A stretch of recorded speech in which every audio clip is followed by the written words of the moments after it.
Recording in progress.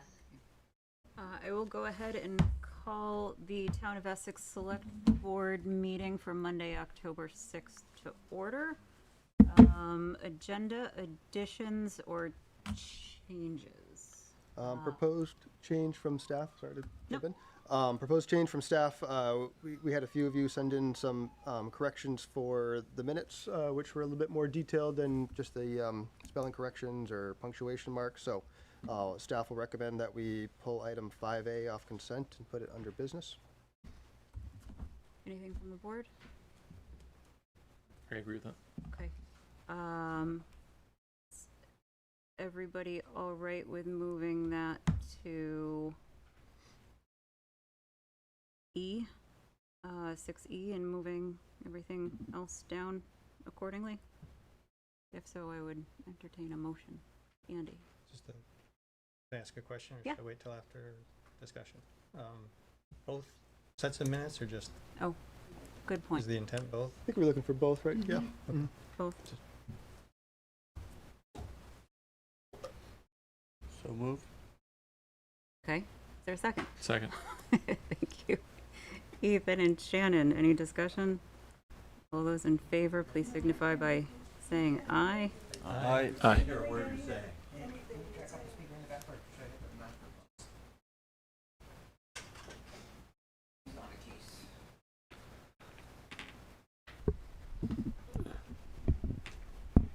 How's that? Is that better? Okay. So we called the meeting to order. We had a suggestion to move minutes for the 18th and September 15th from consent to business item 6E. E, F, G, H, and I on the actual agenda will be moved down one letter accordingly. Motion to approve the motion to amend the agenda was made by Ethan, seconded by Shannon, and now we're on the discussion phase of that motion. Is there any discussion? Seeing none, all those in favor, please signify by saying aye. Aye. Aye. Opposed, nay. We now have an amended agenda accordingly, which brings us to public to be heard. As a reminder, if you're in the room, please silence your cell phones. And for those online, please keep your microphones muted until recognized by the chair. For public to be heard, as a reminder, please be civil, please be brief. As a general rule, any comments longer than a few minutes typically represent a need to have a deeper conversation, either via email, a meeting, or being added to a future agenda. Please keep this in mind while making your comments. Please refrain from side conversations, be respectful to staff and those speaking, and when called on by the chair, please state your name and residence for the record. If you are in the room, you can raise your physical hand. If you are online, there is a reactions button in the lower center of your screen. If you click that icon, you can raise your hand from there.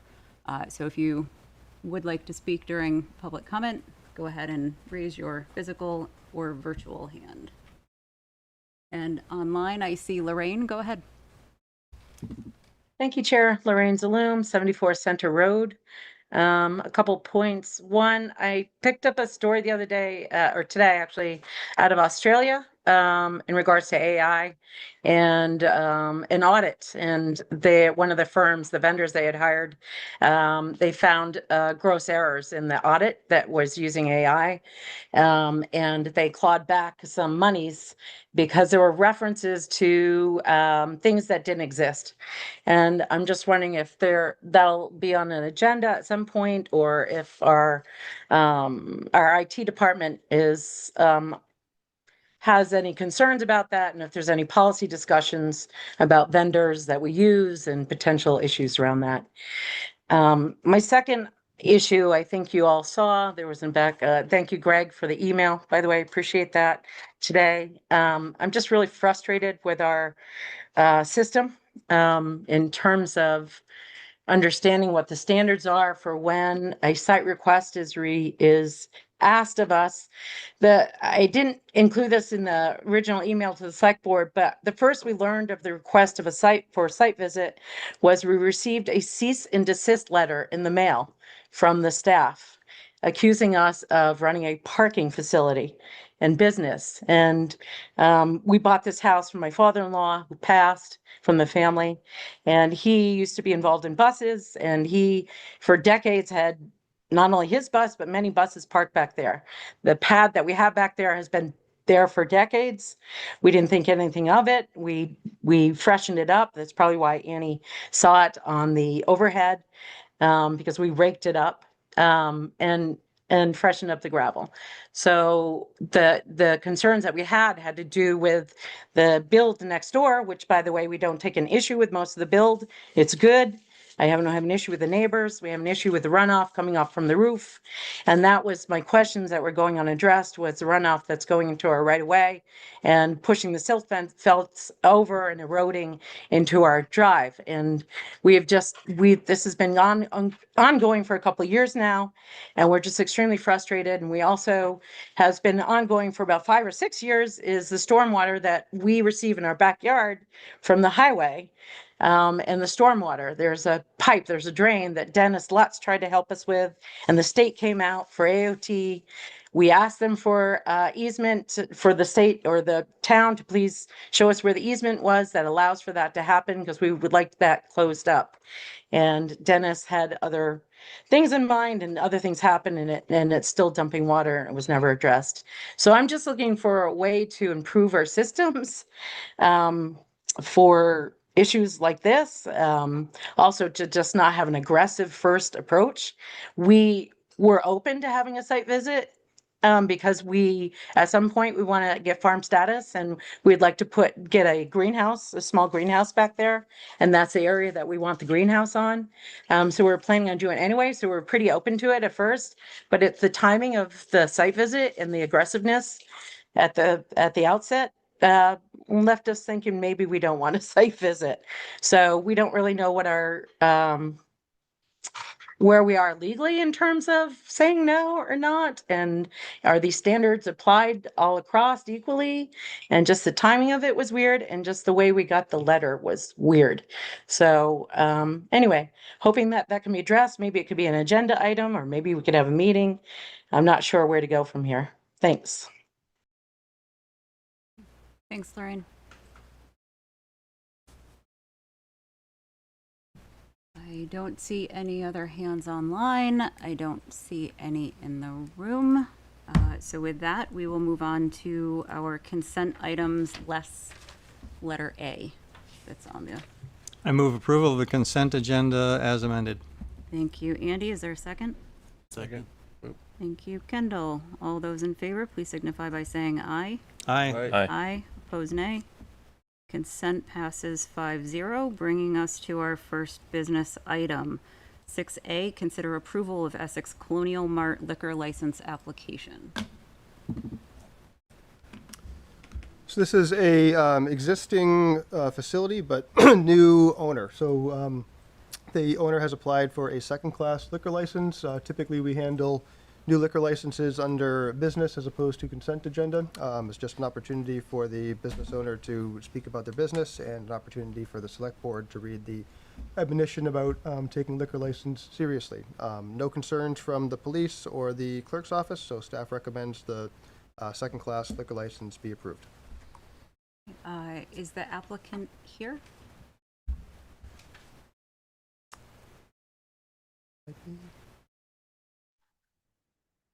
Hi, my name is Mohit and I'm here. Would you like to, you don't need to if you don't want to, but we typically do open the mic up if you'd like to speak a little bit about your business and introduce yourself to the board and the community.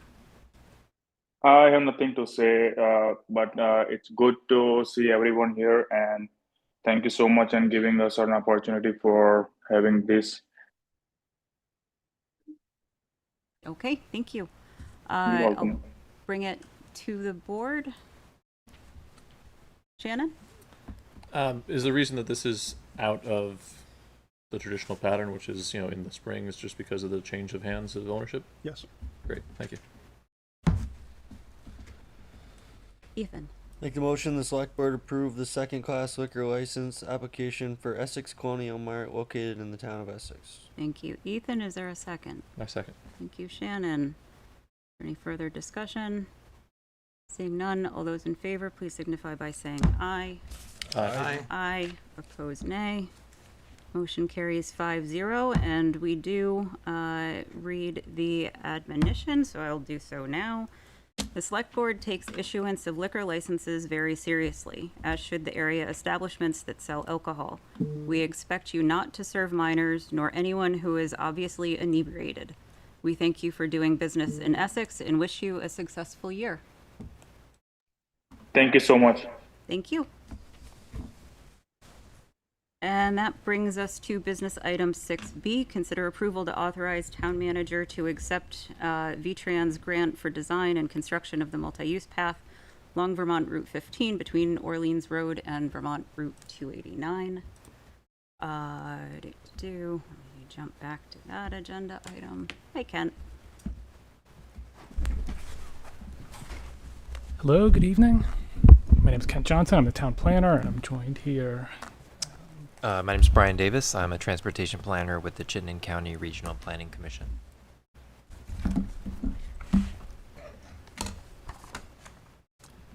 Happy to report that we had applied for a grant with your permission back in June, I believe it was, to get some funding to do design and construction of a multi-use path along Vermont Route 15 from the Cirque down to Orleans Drive.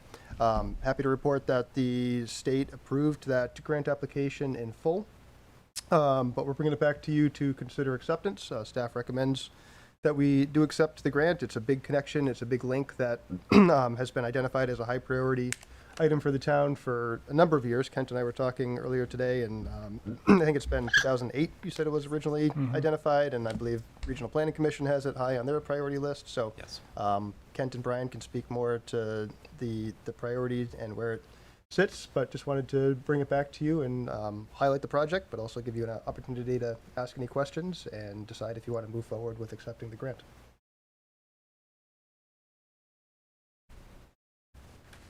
Shannon. This is really exciting. I know that it was just in June we applied for it. I'm excited about the speed this moved forward with. I'm also excited, recognizing there are not many grants that are being handed out, especially at this level. This is a great opportunity, in my opinion, for us to strengthen our connectivity in the town, as well as the accessibility in our surrounding communities. I'm in full support of this, and I'd love to hear from Kent about what the Trails Committee, as well as everything you oversee, is saying about this. Well, I might just add a couple things in addition to what's in the memo that was provided for you. I feel like we were very fortunate because statewide there were 15 applicants for this particular category for the large scale projects. Only 2 were selected, and we were one of the 2 applicants that were selected for it. So I feel very fortunate with that.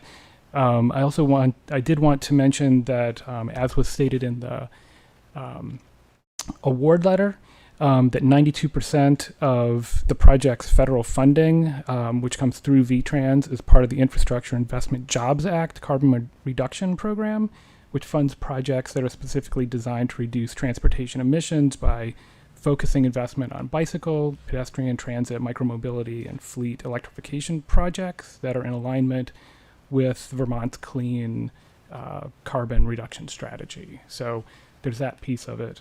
Also, and I did also want to mention, it was in the application package but buried a little bit, that this project is in alignment with the town is updating its bike and ped plan right now to be a town-specific plan. Previously, it was a joint plan with Essex Junction, and we're almost through that process of updating that plan.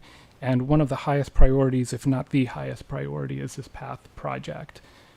So that was part of the application package that the consultant who's working on that project helped us to put in there.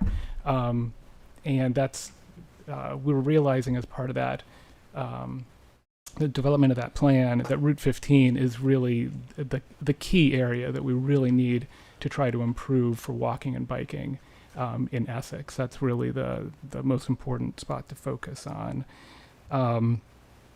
And I guess those are the high points for me. Did you have anything from a Yeah. regional perspective that you wanted to add? Yeah, I would add that not only is it important locally, very important, major corridor, it's also important regionally. It's an important regional connection among our communities. So, I mean, to your point, to have applied and been awarded this level grant at this time is pretty significant, and I applaud you for that. It's exciting. I mean, it's not often you get to do these kinds of projects at this scale, so it's very exciting to look at one of these regional transportation corridors and have this opportunity to create this, to fill this gap, really. So, kudos. Andy? Is there a build schedule, or will that come out of the design process? It's looking like the schedule will probably be over about 5 years. Yeah. So design needs to happen first, and then there's a right-of-way acquisition phase, and then there will be a construction phase after that. Perhaps 4 years. I'm guessing more likely 5 Yeah. years. Okay. All right. Any other board questions? I was just thinking the same thing anyways, and so figure 72,400 over 5 years, every year. Or it could be one. I don't know. Is there money You mean put for away the this? for the share that the town would have? Yeah. The share would probably be a larger amount near the end of the project, because that'll be part of the construction phase. We'll have a larger amount. So we could look at averaging out how it's set aside over those 5 years, but the larger chunk of the project, money-wise, would happen near the end of the project, because the construction part's just a lot more expensive. And Ethan, I did hear one Yeah, question for drag. at the end for. We have the money in capital. We have 362 designated for sidewalk. If I may. So, Kent shared this with us, us being Dan and myself, who have been looking at the capital budget. We think we can program it into the capital budget without kicking out any of the other projects by spreading it out over that time. So, like Ken said, we're still figuring out exactly how, but it would, if approved, it would be in the capital budget, and I wouldn't be concerned about the funding for it. So, if you have other questions, happy to. Save it for capital discussions. Kendall, any questions? I'm going to be the only voice of dissension, I can tell, but I don't think this is a good project at all, and I'll outline a couple reasons why. One, it started before the town of Essex was the town of Essex. It was the original combined town and Junction, and they originally had some kind of commitment to complete down to their end, I would assume. There is no commitment for them to do that now. They say they might do it at some point, but there's no funding for it.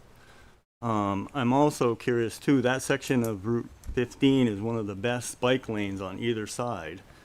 And I'm surprised that you want to move those bikes onto a multi-use path that doesn't have an end on either end. Plus you're also putting all that right to the biggest intersection in Essex. And originally when I heard this, somebody mentioned you were thinking about putting a bridge, a walking path up over the interstate. 289, and I thought that was kind of a crazy idea, but looking at what you're proposing now, I think that's a better idea, because you're going to offload all those bikes and folks with kids and everything, you think, right into the main intersection. I don't see why you guys didn't look at just putting in a sidewalk there. If you go down to Orleans development, they've got beautiful walking paths, and they actually have a connection to the junction through the development. I would think you would have looked at a connection from them down the backside into some of the developments actually in the town. Or I would have thought you would have looked at a path that would have taken you down along Route 289 to the Essex way down there, because that intersection gets a lot less use than the one right on Route 15. So, and I'm curious where you're going to offload all the bikes and the folks that walk on it on the other side beyond McDonald's, because that is not an 8 or 10 foot path. That's basically just a sidewalk. And I'll point out that as far as capital goes, you're taking money away from projects that you've already had in your capital to fund this one. You're looking at probably $400,000 or $500,000 that the town has to come up with a match for this grant. And then you look at maintenance, and I'll be perfectly frank, the town of Essex plows less than 30% of all of its sidewalks and maintains its paths right now. They drive a sidewalk plow all the way down to Susie Wilson Road to do a little bit. Now they're going to have to drive a sidewalk plow all the way down here to do a little short section that doesn't go anywhere. So I just think right now this is not a good project. And just because you got a 1.5 grant that might come from the federal government, you still have to think what impact that it's going to have on the town of Essex as you go forward. We just approved the 2-cent tax, capital tax. This is going to eat it up for a couple of years. So I just thought I'd have my say because it just doesn't look like it's a piece again, and Essex is famous for doing a piece here and a piece there and not connecting.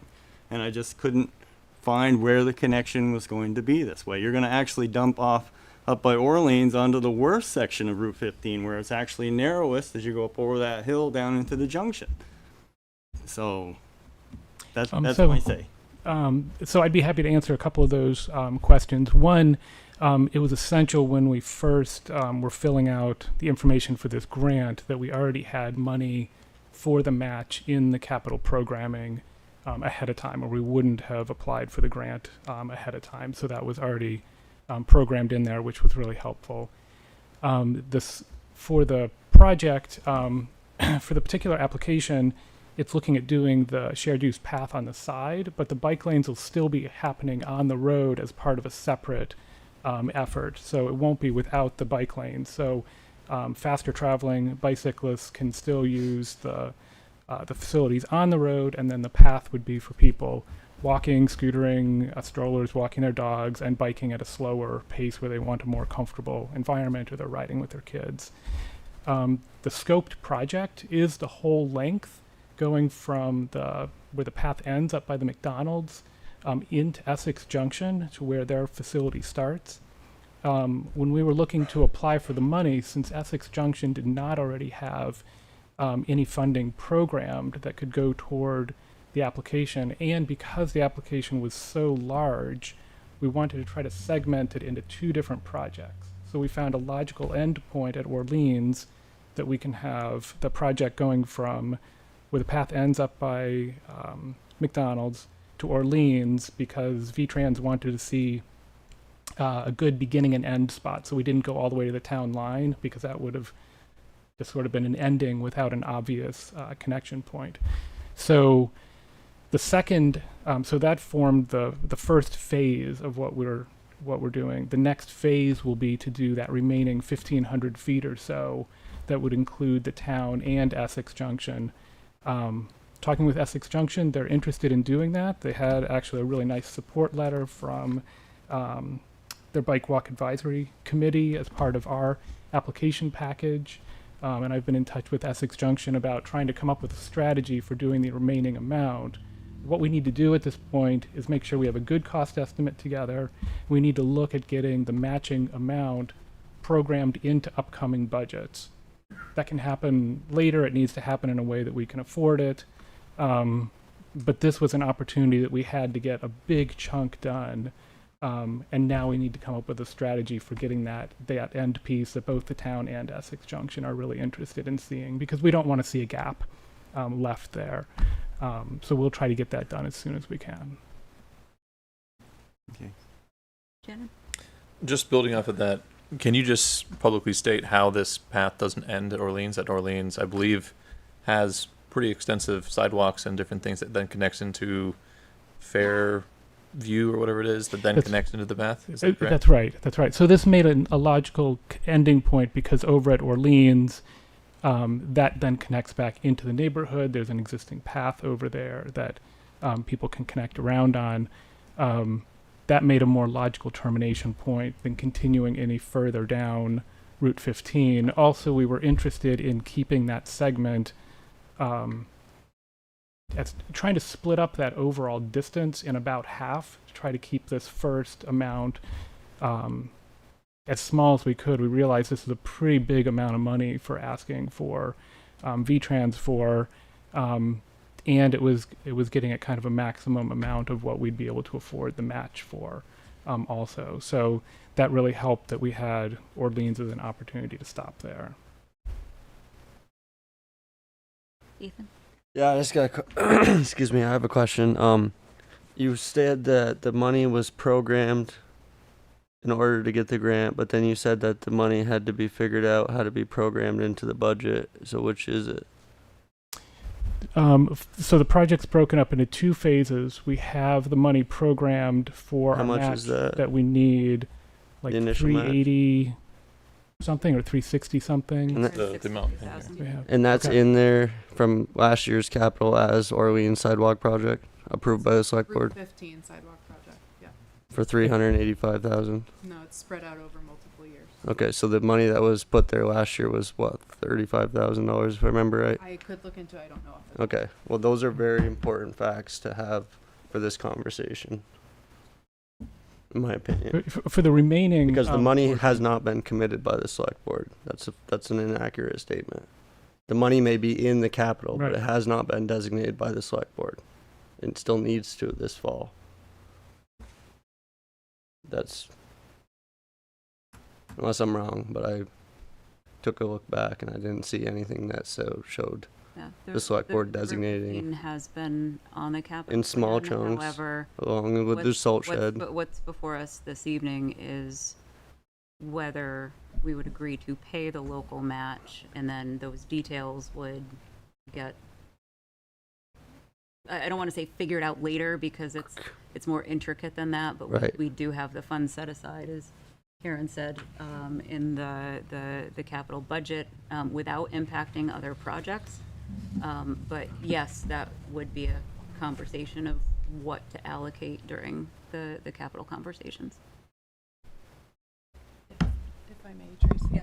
So on page 15 of the capital budget program, there's the 5-year window that's displayed. In 26, there was $20,000 allocated for this, and the preview spending for 27 through 30 is $100,000 in 27, 1.35 million in 28, 50,000 in 29, and 50,000 in 30. And so those will need to be adjusted because the updated cost estimates that we got from our consultant didn't come through until the summer. But the grant amount that's expected is 1.44, which is about exactly what the state will provide us. Yeah. But you're But the fair to point designated out money the was 4 years in the $20,000 future. last Sorry. year, correct? 20,000 last year. 20,000 For this was year? allocated for this current year. Yeah. Okay. But Ethan is correct when he says the funding I just wanna make authorization. sure that we're talking logically, that this still is yet to be approved. If it needs to be approved now, that there's a salt shed that we don't have funding for that's deteriorating fastly. And I'm not going down the budget of the capital plan of everything else, but I'm just saying that there's implications by taking money immediately and committing it to a 5-year project when there may be no salt to be stored unless it's under a tarp if the building decides to cave over. So there's just a little bit different ways to say that, yes, there may be money undesignated capital that could be appropriated to this project, but it's not yet. That's my only point. Because I was a little confused with the conversation from Kendall's question to the response that the money was already designated, programmed. Sorry. Yeah, for the grant, you need to identify If you would funding be willing to spend. sources. Right, but that's Source, why not- we're here this evening, I to make that official. fully agree. Potentially make that official. Agreed. Any other, Andy? Yeah, so I know the state is going to be doing some work on the culvert in the dip on 15 there, and I know that my understanding is that they are accounting for making space for this path to cross that culvert as well. Do we know what the schedule is for their work, and does it interfere, or is it? My sense is that it's going to be before we. I don't know the but- schedule, but I would think it would be way before. Yeah. Okay. Yeah. As a part of the application process, I did reach out to that project manager just so they would know that the town was considering applying and to try to get a better handle of what their timeline is. So it sounded like it would work together. I didn't have concerns. Okay. All right. Thanks. Great question. Any public comment? I see, actually, we went online before, so Ken, come on up. Ken Signorello, town resident. Thank you. Ken Signorello, town resident. I just happened to have spent some time on Orleans recently, and I was quite surprised to see just how heavily used that path is that goes down to Fairview. So a hope or a question, and both, is that the termination at Orleans, I'm hoping that there'll be some signage to direct people to continue on onto Orleans and then head down to Fairview that way so they can avoid Route 15. I think that would be a lovely thing. Is it planned, or if it isn't, can it be? That isn't. Yeah, that's a great question. As we've been working on the active transportation plan, we've talked about the importance of signage, wayfinding signage, because there's a lot of spots in the network that things are confusing, and that can make it hard for people who aren't familiar with the areas. So that could really help, especially when there's kind of a little bit of a circuitous path there. But that would be addressed during the design phase. Great, thank you. Going over online, Lorraine, I think your hand was up first. Thanks, Chair. Great questions from the select board. Thank you for the questions. I support this project and any project that builds out safer ways for us to get around besides cars. One, to meet their goals, but for carbon, but two, as a member who would love to ride my bike down to mom and dad's, I can't safely do that without going all the way around. And this is a much faster path down 15 because it's the natural way to go, is just ride down 15. I do not feel safe using the current bike lanes. There are accidents, especially coming out of Orleans too, because of the sight line. So it's a little too scary for me to make that direct route. I see us building out things like this as a path for building revenue as well, because it will attract people who are like-minded that want to use their bikes. Should help also to reduce actual traffic, which is one of the biggest complaints I keep seeing on Front Porch Forum lately, is our traffic is just out of control. Spoke to a person recently in the Orleans neighborhood, said it takes her an hour to get to work after dropping her child off to the high school. And she works locally at a couple towns over, and that's just crazy. And the other thing I hope that this does, because I think I counted up how many roads that we have between Essex Junction and Essex that don't connect, but connect through a bike path, which is problematic because that's what shoots all the traffic out to 15 and to 128 or to down to 117 is because we're not connected. And this is a slow path, which we've been waiting since 2008, I believe you said, to have this done. I understand a salt shed needs to be done. I think that we could probably do both if we've been planning correctly. But to me, this is long, long, long overdue. We have really left behind our transportation corridor work in our planning phase, and it's really resulted in a lot of problems for traffic. People trying to get out. It takes me over 5 minutes to turn left out of my driveway during certain times, and that also contributes to the air quality issues going along. But so I love that this is a start. Again, great questions, because I think there's a lot more work that needs to be done.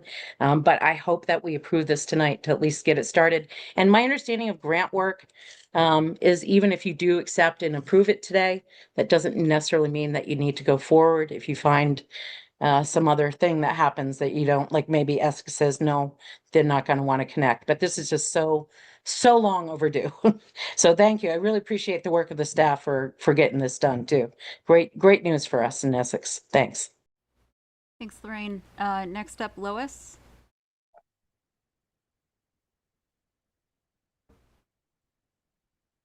Hi, Lois Whitmore, 178 Old Stage Road. I'm a little concerned about the interrelationship between the path and curb cuts on any further development. And I wonder if you could address that, please.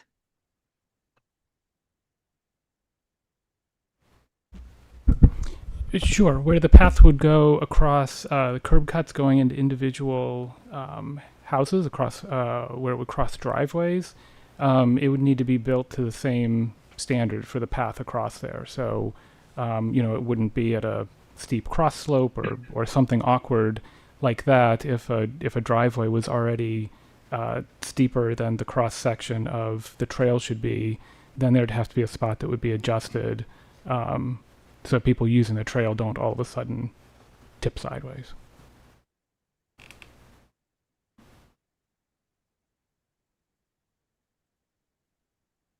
Thanks, Lois. Any other public comment on this item?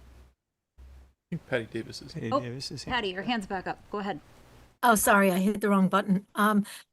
Yeah, this is great. I think that, we have a very active, town, very athletic town. And my only concern is I was really listening carefully to Kendall, that our capital, the paths that we already have, like along Allen Martin to Sandhill, that is not even maintained. So here we increased our capital budget, everybody voted for that increase and wanted it. And that is so that we can have our existing sidewalks plowed in a highly, highly dense residential zone all along Lower Sandhill and the middle of Sandhill Road and even upper. That, we run and bike and we'd love to see just a bike path along Lower Sandhill to get to 117 because we like to bike to all the breweries and stuff all along 117. There's a lot of businesses and there's a large neighborhood. So my concern is, okay, this is great, but we don't want our side of town to be neglected because you want to do this. So that's my only concern. Thanks. Patty. Without seeing any other hands, I'll bring it back to the board.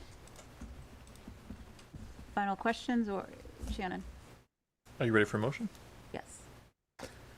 I would motion that the select board authorize the town manager to accept Vermont Agency of Transportation funding assistance for the design and construction of the Vermont Route 15 shared use path by signing the project commitment form.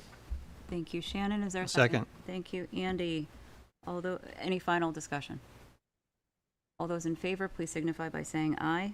Aye. Aye. Opposed, nay. Nay. Motion carries 3-2. All right. Thank you very much. Thank you. Next on our agenda, discussion about draft resolution affirming commitment to fairness, freedom, and community safety. I will introduce this item at one of our last, I think it was the 15th, our last meeting. We took a little bit of a straw poll if we wanted to, Shannon and I, thank you. We just drafted something up and we wanted to have a temperature check, so to speak, as far as, are there things in there that you don't like? Are there things that are not in there that you would like to see? So that Shannon and I can go back and either, edit the draft accordingly to bring back to a future meeting. So I did just want to open it up to the select board for that feedback if you have any. Andy. I like it. I'm happy with it. I think it's a great thing to do. Okay. Any other feedback? Andy, I appreciate during the original discussion you mentioning the statement of inclusion, and I'm really glad that we were able to put that in there and not just talk about the values I believe this community has, but doubling down on those and also citing other documents that we've already had in this town. So it's not just starting today, it's something that this town has tried to, in many ways, prioritize. If there is no other board input, I'll open it up to some public comment. The board is okay with that? Any public comment on the draft resolution? Again, just as a reminder, we're not taking action on this evening. This is just feedback to inform the board. When I bring it back to the board, if there is anything that you hear this evening and wish to, ask Shannon and I to consider adding or editing accordingly, you'll have the opportunity to do that after public comment. So if there's anything in the room or online, again, you can raise your physical hand or your virtual hand. Come on.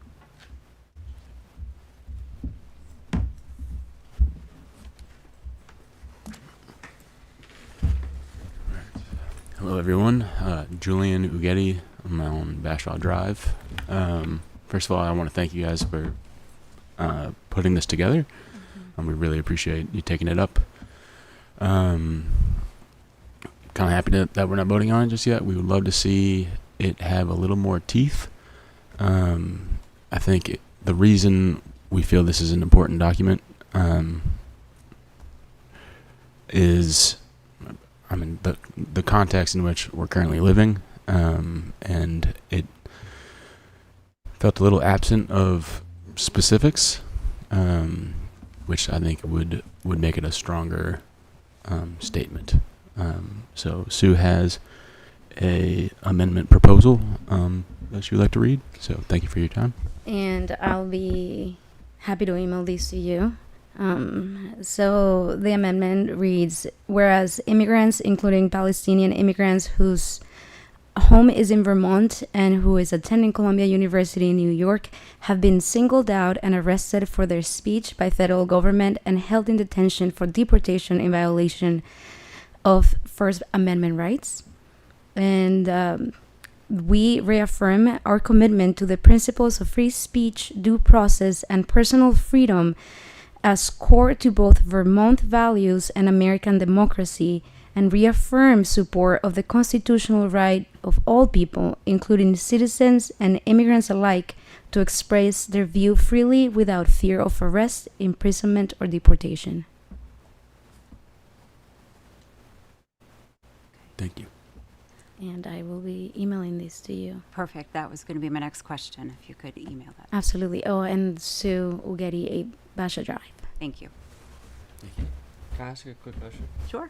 Is immigrant in there just as immigrant, or do you have any definition to immigrant in the use of this sentence? Would you mind asking that again in a different way? The so I word. can Can you read understand? the sentence part with immigrant in it again for me, please? I'm sorry. In the last. in Just the give me second like the first couple words before it and the first couple words after it. and reaffirm support of the constitutional rights of all people, including citizens and immigrants alike. Immigrants alike. Can you explain that to me, please? Well, under the Constitution, all people in the United States, so if your feet are on the soil of the United States, we have the same amendment rights, which are being violated by the current administration. And so that is why we're saying, and immigrants alike, and not just Arab and pro-Palestinian people and immigrants who have been targeted, but again, all other immigrants that have been targeted by the administration for whatever reason, like Nacho in Haiti, who, you know, Nacho works here in Essex, and other immigrants that are not, you know, for whatever reasons they have to be targeted. Just, anyway. Does that clarify your question? Yeah, kinda. I was kinda looking more for if we were talking about, you know, more so on I'm not a huge person in immigration for the words of, I don't have a big understanding of the words of like the different processes for obtaining citizenship or work visas or all of those different categories. But I didn't know if it was a blanket for immigrant, for the meaning of immigrant, or if it was for different parts of I think that immigration. Is, go for it. That, if you understand what I'm trying to understand. Yeah, it sounds like you're asking if we're trying to include Illegal. undocumented people. Yeah. Yes. I believe our Constitution is clear that all people are protected by the same rights regardless of citizenship status. So anybody who's here should be protected as a human. Does that Yep, Okay. that's perfect. Yep. Okay. Great. Any other, I do see Lorraine's hand online. Lorraine, go ahead. Yeah, I appreciate this because one of my biggest concerns is watching what's happening in the other states, and certainly in our own state, is the lack of due process, and that people aren't even being afforded the opportunity to speak with an attorney. And aside from being targeted. And I would like to know that as a municipality that our police are clear and understand that as safety, public servants understand that due process is a constitutional right regardless. And I also would like to make sure that's clear, that immigrants are included as well. I have family members that are immigrants. We're seriously concerned about us speaking out and support and being targeted because we're seeing that people are being arrested regardless. So I do think it is quite appropriate at this time to be strong in our wording and what we say and what we mean and in our training to our own people. Thanks. Thanks, Lorraine. Not seeing any other hands, I'll bring it back to the board for further input, discussion. Ethan, you look like you're... I just have a comment because I just feel like that something was just directed towards me. But you know, I'm a firm believer in the Constitution, and I go above and beyond to protect rights of American citizens because that is what the Constitution is written for. And to be told that I don't have a truth or understanding of law and order. I mean, this country is based on law and order and due process. If due process is not being afforded to somebody, that's a different story, but this is a much deeper conversation than that. And for the town to take a political stance on something that's a non-political board, I think is not professional, and I don't even think it should be a topic of discussion. I think we should stick to our inclusivity and our declaration of inclusion. And I believe that that's where the town draws its line. We're not a state binding law governing body. And I'm not going to comment any more about the topic. So thank you. You did just bring something up that I do want to address. There is, and Karen, keep me honest here because you brought this to my attention. State law does prevent all law enforcement officers within Vermont from interfering with federal enforcement. Is that correct? Okay. So just as added information for the board and others to have, that there is a state law on the books that would prevent that at the state level. Is there any further... Kendall? I will just speak up in support of what Ethan said. He said, I don't feel that we are a political board as well. And he stated it very well. Thank you. So from that, I'm not hearing anyone say that they would like additions or changes to what was presented. So I think we could probably get this on a future agenda to actually possibly take action on it. I think that sounds great. Yeah, that'd be fine. Andy? Do you want to consider language that was proposed this evening from the public? When I brought it back to the board, if anyone would like to offer any, yes, I would like to go in this direction. Because it would be hard to parse that out right now and tell you exactly what, right. Yeah. So what I will, well, that presents a conundrum. Since there are two of us editing it, if we have a third person giving input, that can't really happen. Right. At the same point, if Andy, you wanted, I could step back from editing this next round if you wanted to. Would that be, I don't know if that's allowed, or I'm just saying, like. I mean, the draft has been public, so it is what it is at this point. Shannon, I think that's an excellent suggestion. I will cut your permissions to it so you cannot see. Sounds good. And folks, if you do have input, things that you would like to see based on feedback here this evening, or just as you're thinking about it going forward, email me directly only, and I will solely draft another version to bring back up. Okay, so we're avoiding the potential of a walking meeting by starting with a new starting point. Correct. A different, okay. Correct. And there will be no discussion. I will solely be the gatherer of information and compiler of information. There will be no discussion. It will just be input from you to me. Can we include both in the next? Both versions? Yes. No, I don't see why not. That way, if I'll redline it. So, Okay, yeah, so you Or know underline it, what's maybe been changed underline the from. new stuff. Yep, yep, absolutely. Okay. Well, that agenda item was just for discussion, so if everybody's good, we will move forward to agenda item 6D. Related, our declaration of inclusion, we do have a progress report. And for this, I will turn it over to staff. I think I'll go sit at the dais, just Okay. so it's more of a conversation.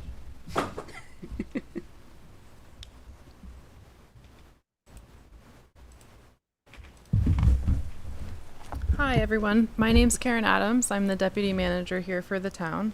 I'm going to pop my slides up on the screen so everyone can see them. Bear with me just for a second.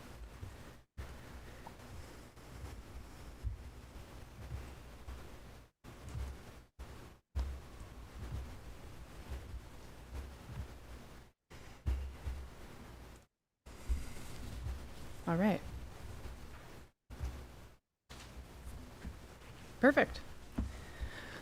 So hi everyone, I'm here to give I'm calling it a progress report, but essentially an implementation report out on the Declaration of Inclusion. So telling that we've been talking about it tonight. I actually just found this picture on the left recently and I really liked the range of answers, so I just popped that up there as the cover sheet. Okay, quick overview. I'm going to give a review of the Declaration of Inclusion. We've been talking about it quite a bit, but just some key language that I wanted to highlight that I'm trying to speak to when I present this implementation report. Then the town as an employer is an interesting lens, and I wanted to share some of the things the town has been doing to be a more inclusive and welcoming space for employees and potential employees. Just a minute on next steps, and then a call for suggestions from folks who haven't seen what they'd like to see and have some good feedback for us. So this is I'm calling it a key quote, but I think it embodies the intent of the Declaration of Inclusion in a pretty concise way. I won't read it for you, but it talks about welcoming all folks and understanding that our community is served when everyone feels included, has a sense of belonging, is provided equitable access to town services and facilities. And adopted in June 23, so a little over 2 years ago. So extrapolating out what all of the things in the Declaration of Inclusion are to include, we discussed as staff exactly what items we feel the community is expecting of us in support of this declaration. And so this is the framing we've used to identify actions in support of the declaration. So accessibility of info, meaning, public documents as well as services, creating a sense of belonging for residents and visitors, inclusion in government, diversity in the voices heard, and equity in the policy outcomes in Essex. And then I liked the image on the right came from a training I attended recently where I liked how it kind of walked through the different, where it says diversity is a fact, equity is a choice, inclusion is an action, belonging is an outcome. It helps me sort of see the progression through each of those, building on the one before. So in the packet, I've included every single action that staff and I could come up with in support of all of these different things. I'm not going to read them all. I wanted to keep them all together. And then for each slide, I'll point out 3 sort of key things that I would want to elevate for visibility. So one of the things on the accessibility piece is the open meeting law requires meetings to be recorded if they are the quasi-judicial or non-advisory category, and the town requires that all of them be recorded. So that's a step towards inclusion and accessibility. Also, with the requirement, or at least the custom right now, with all meetings to be held as hybrid, that is also not required by open meeting law and going above and beyond the sort of basic expectations for public access to government. I think those 2 things are key steps towards being more accessible. The creation of the community liaison position within Essex Police. This is a woman named Alyssa. She does a fabulous job connecting with folks who may otherwise not be interested or willing to speak with the police department. She works with the Howard Center. You'll hear more about that later today with their community outreach team. And she does a great job being the face of public safety in our community and really gets other folks who may not otherwise be involved in those conversations involved through her support, the Police Community Advisory Board and many other initiatives. So that's, I think, a position that specifically speaks to access and making sure underrepresented groups feel invited to participate. The last piece is about the scholarship fund that Parks and Rec operates. So this is an option when folks are participating in a program, they can opt to donate towards the scholarship fund. And what that does is it allows folks who might have a financial hardship or a barrier to participating in parks programming to participate and have that funded through the scholarship fund. So they never have to turn anyone away. And I will just note, folks are extremely generous there. We haven't had to turn anyone away. So thank you, community members, for that support. With regard to belonging, I kind of put this in the category of sort of celebrating the many dimensions and different perspectives and history and culture that Essex has to offer. So almost everything that we do, we ask for public input in. So, perfect example is Public to be Heard. But I think I can count 4 or 5 surveys that have been rolled out this year. One is currently asking for input on the community gardens that Parks and Rec are considering. There's a police survey out there. We just did an economic development survey. There will be some things towards the upcoming needs assessment for Rec. So we're constantly asking folks to provide input and inviting them into these conversations. It's really important that we do that in various different ways. And then the open houses is a key piece for me as a newcomer to Essex in some ways. I think it's so welcoming how we have these open houses. I'll put in a plug for the fire department open house on Saturday. We want our taxpayers to come in and see the places they support, meet the staff that they support, feel more comfortable in these buildings and these spaces so that when there is a need for conversation or connection with the town, there's already a level of comfort that's been established. Last, and certainly not least, is that Essex voters continue to support a 1% allocation of the budget towards health and human service organizations. That's over $160,000 last fiscal year. That goes to directly to support organizations that help Essex residents in a variety of ways, whether that's food insecurity, access to medical care, mental health supports. That's an incredible thing that Essex residents support. I wanted to highlight that here. In the next space, we're talking about inclusion. A couple of examples that I elevated here are the senior van service. So this is a fully ADA compliant transportation opportunity for folks over 60 to go to medical, retail, commercial, other opportunities to get them out and make sure that they're not limited. If there are ADA compliance needs, it's also seemingly fun. There's a lot of folks who turn it into a social opportunity as well. So that's a really key part of ensuring folks are considered and thought about and intentionally invited to participate. And a piece that I've been blown away by in my almost 1 year now with the town is the range of programming that we offer. So Parks and Rec is often sharing, details about their program fund and the success they're having. There's also the library who offers exclusively free programming. And I wanted to highlight the range of folks who take the opportunity to participate. So just a couple examples here of all of the different things. So this shows the fire open house. In the bottom you have Corporal Greg. He's talking to students who were participating in a sort of police boot camp this summer about drunk driving and the importance of safety. You see other more leisure activities, painting, there's a sled dog event. All ages, all seasons, all income levels. There's support if folks need it. They take input for what the community desires. They bring in cute dogs. I mean, they're doing a ton. And it's great. I wanted to highlight that. Moving towards diversity, I think there's a couple of pieces here to highlight. If you've come into the town clerk's office or spoken with any of our other, I'll sort of call them frontline customer service folks, you should see an I Speak card. It's up in this upper right hand corner.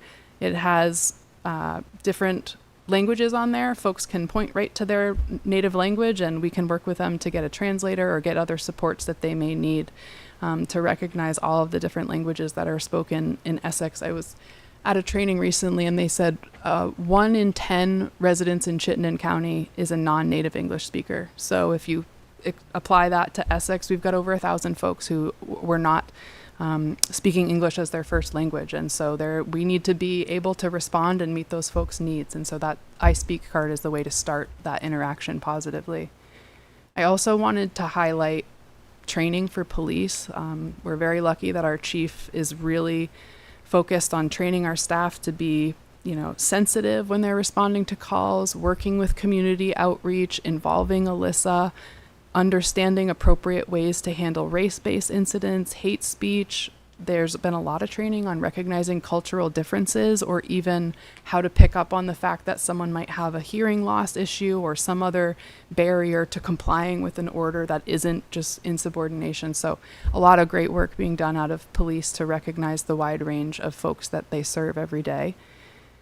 Last, I wanted to highlight all of the folks that volunteer their time on a board or a committee. There's over 45 appointed members. There's more than that, of course, that are elected, but that's an incredible number of folks who are willing to donate their time to meetings and forums and to hear from the public and do this outreach work and do cleanup days. And I've been very impressed by the range of backgrounds that folks are bringing to their boards and committees, and most of them enjoy a lot of experts in their field. So we're very lucky that those diverse voices are willing to lend their volunteerism to the town.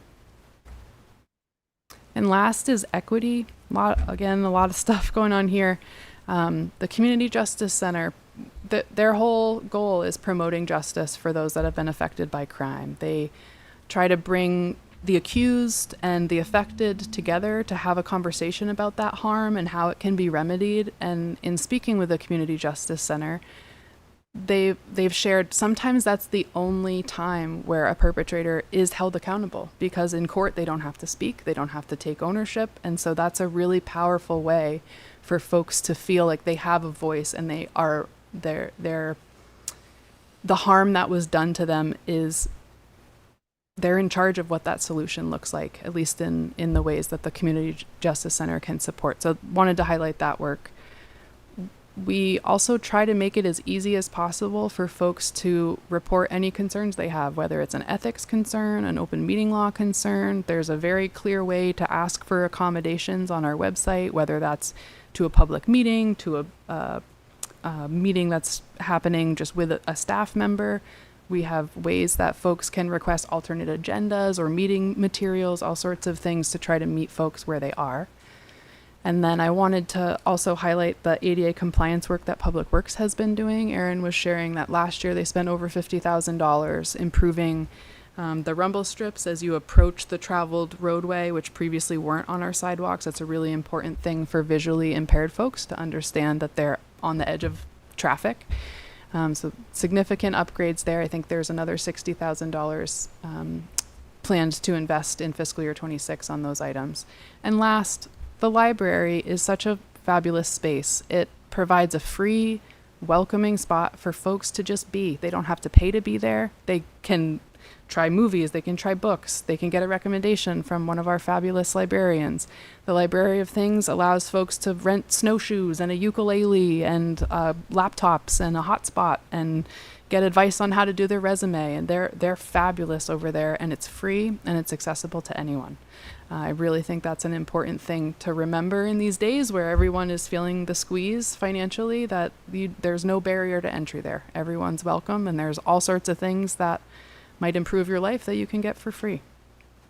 So many other examples, and of course I can't take credit for any of them because I'm just joining the town, but I've been so impressed with our department heads and our staff who were able to share all of these examples with me. So briefly talking about the town as an employer, so I wanted to just point out the picture on the upper left is a coffee chat that we had, I think quite soon after I started here, where Greg invited all of the staff to meet us at the firehouse and talk about Upper Main Street and answer questions that staff might have, and anything from sequencing to, what is in it for the library, all those things. And I think it was very well attended, as you can see, and it's really important that we keep staff in the know, so that they don't get surprised by someone walking in the door talking about a town business item. So that's a really important thing that I haven't had in my other workplaces, and I really appreciate that. So a couple examples of the town as an employer and things that I think are quite impactful. One is the competitive benefits that the town offers. Employees, the town as an employer covers a lot of the coverage without an employee contribution. For example, vision and dental are paid for exclusively by the town. Our employees have access to high quality healthcare, and they don't have to have it come out of their own pocket. So we're very lucky to have the competitive benefits that our taxpayers support. We also have regular performance evaluations. One of the things that as a manager you come to understand quite early is folks really want feedback usually, and having a regular performance evaluation cycle and process gives folks confidence that they will hear feedback, they will have growth opportunities that they can identify with their supervisor, and they will have an opportunity to raise any concerns that they have. I think that's a really important feedback loop for organizations to have. And then last, every year it's a modest amount, but there's certainly support for folks to attend professional development opportunities or trainings. We want to keep folks engaged in their work. You know, productivity and retention are really important, and make, you know, as an employer, keep costs down when it comes to turnover and those other concerns. So a couple of things I wanted to highlight there with regard to the town as an employer. So next steps, we want to continue to improve access, incorporate inclusive practices, and expand our communication efforts. A number of projects that I'll be able to share with you in our next update that are in the works currently. I'm the town's ADA coordinator. On my work plan this year is an ADA inclusion plan. I think this is an update of an older plan, but it will include auditing public spaces, making sure we have wheelchair users in to talk about their experience in the building and how we can make things more welcoming or even efficient for them, as an example. And then the Chittenden County Regional Planning Commission, you may recall during the last budget season, there was a discussion about an equity advisor, or an equity policy advisor, I think might have been the title. That did move forward with a number of communities funding that role, and the work plan that this person has come up with, I think, will have a lot of benefits for Essex in the sense of they're looking to develop a community engagement database to increase the reach of outreach, so you're not hitting the same 4 people every time and forgetting the other 40. I think that's going to be a great database for us to tap into for future public outreach efforts. And then the language access plans is also just a little bit more study on what languages are spoken and how we can make sure that we are prepared to meet those needs should they need to converse in that language.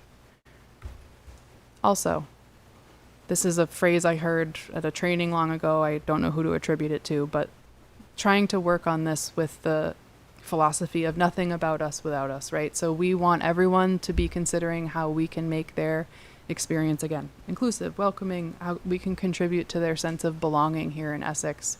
And I'd love to hear any and all ideas that we can look at and think about implementing moving forward. So there's my contact info. Please reach out to me if you have ideas or feedback. That's it. So I'm happy to answer questions if there are any, but thank you for listening. Thank you, Karen. Any questions from the board? Nice job. Hey, thank you. It's all the staff. They deserve all the credit. Shannon. I just want to thank you. That was excellent. I know I recognize the staff. I mean, just thinking about all the the spectrum of stuff you included, from the libraries to the rec department to our services and the town office staff, it was really comprehensive. So thank you. Thank you. Is there a set schedule that we expect to have similar updates? I'm not aware of one. Certainly we could create one. I mean, this was just, I think it was very timely with the resolution we're talking about, and I don't know if that spurred the idea, hey, we should update what we've done, but it was excellent. I really appreciate it being part of this packet as well. And it's great to see, you know, this is one of the strengths of our town, I feel. Yeah, absolutely. Thank you. Andy. I'm thrilled. I'm actually breaking up right here. That this is on the agenda. Thank you so much for bringing it. I at the time that we approved this was worried that it would just be a piece of paper we'd never look at again. And this is obvious that it's not just that. And thank you so much for for the update. Agreed. Agreed. Great job. Challenge any other town to equal that. I challenge anybody to have a better PowerPoint. Thank you. If there are no objections, I will open it up to public comment if there are any. See any online? I don't see any in the room. So Karen, thank Okay, you, and great. I look forward to the next update. Yeah, absolutely. Thank you very much. Actually, Lois, you do have your hand up. If you want to speak, go for it. Microphones that are adequate for all public meetings.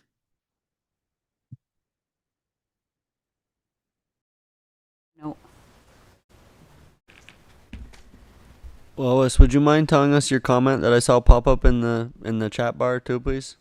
That was That was before. Oh, that was what it was. Yeah, I made two comments. The microphones that are adequate for all public meetings, which are overdue. And seniors need sorry about my dog. Seniors need night and weekend transportation to participate in town government and community activities. They're pretty much, seniors are prisoners of the daytime. Yeah, I saw that. I wanted to elaborate that. Yep, excellent point. Thank you. With that, we will move on to our new business item 6E, which is approval of minutes. To start, we'll start with August 18th first. So I'll turn it over to the board for questions, clarifications.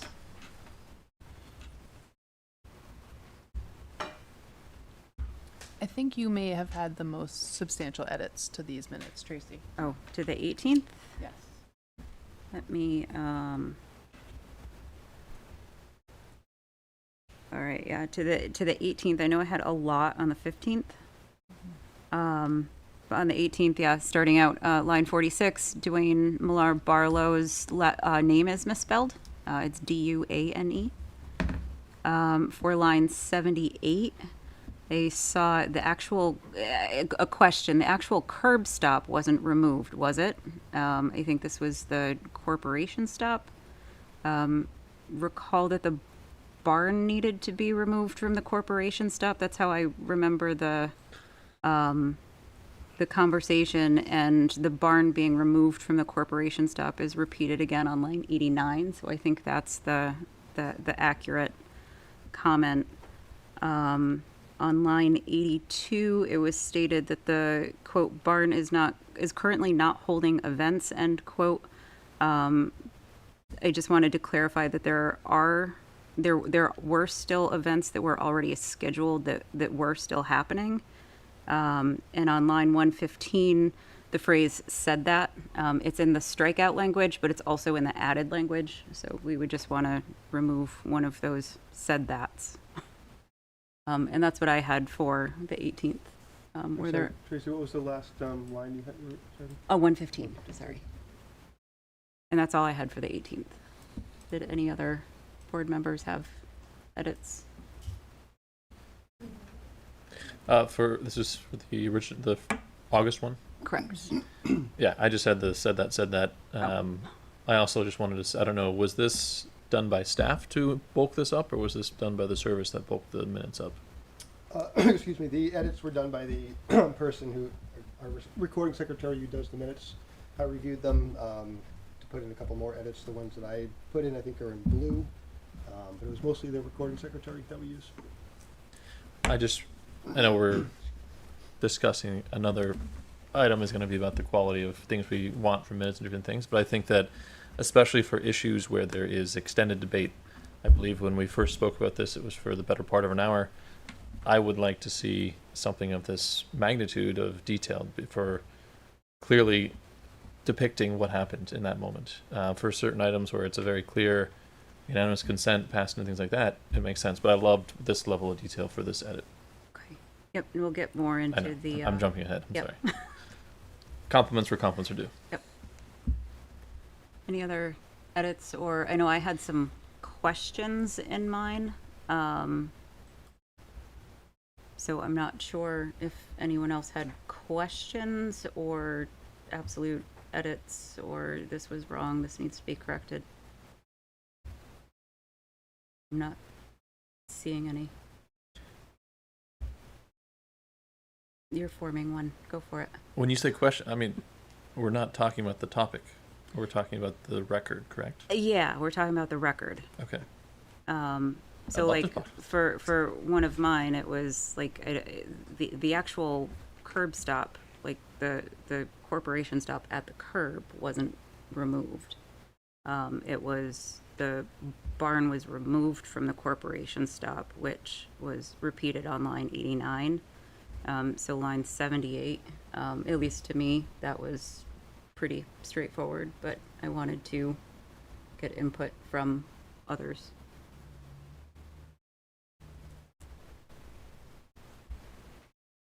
Town staff, can you confirm that what was actually done? Karen, go for it.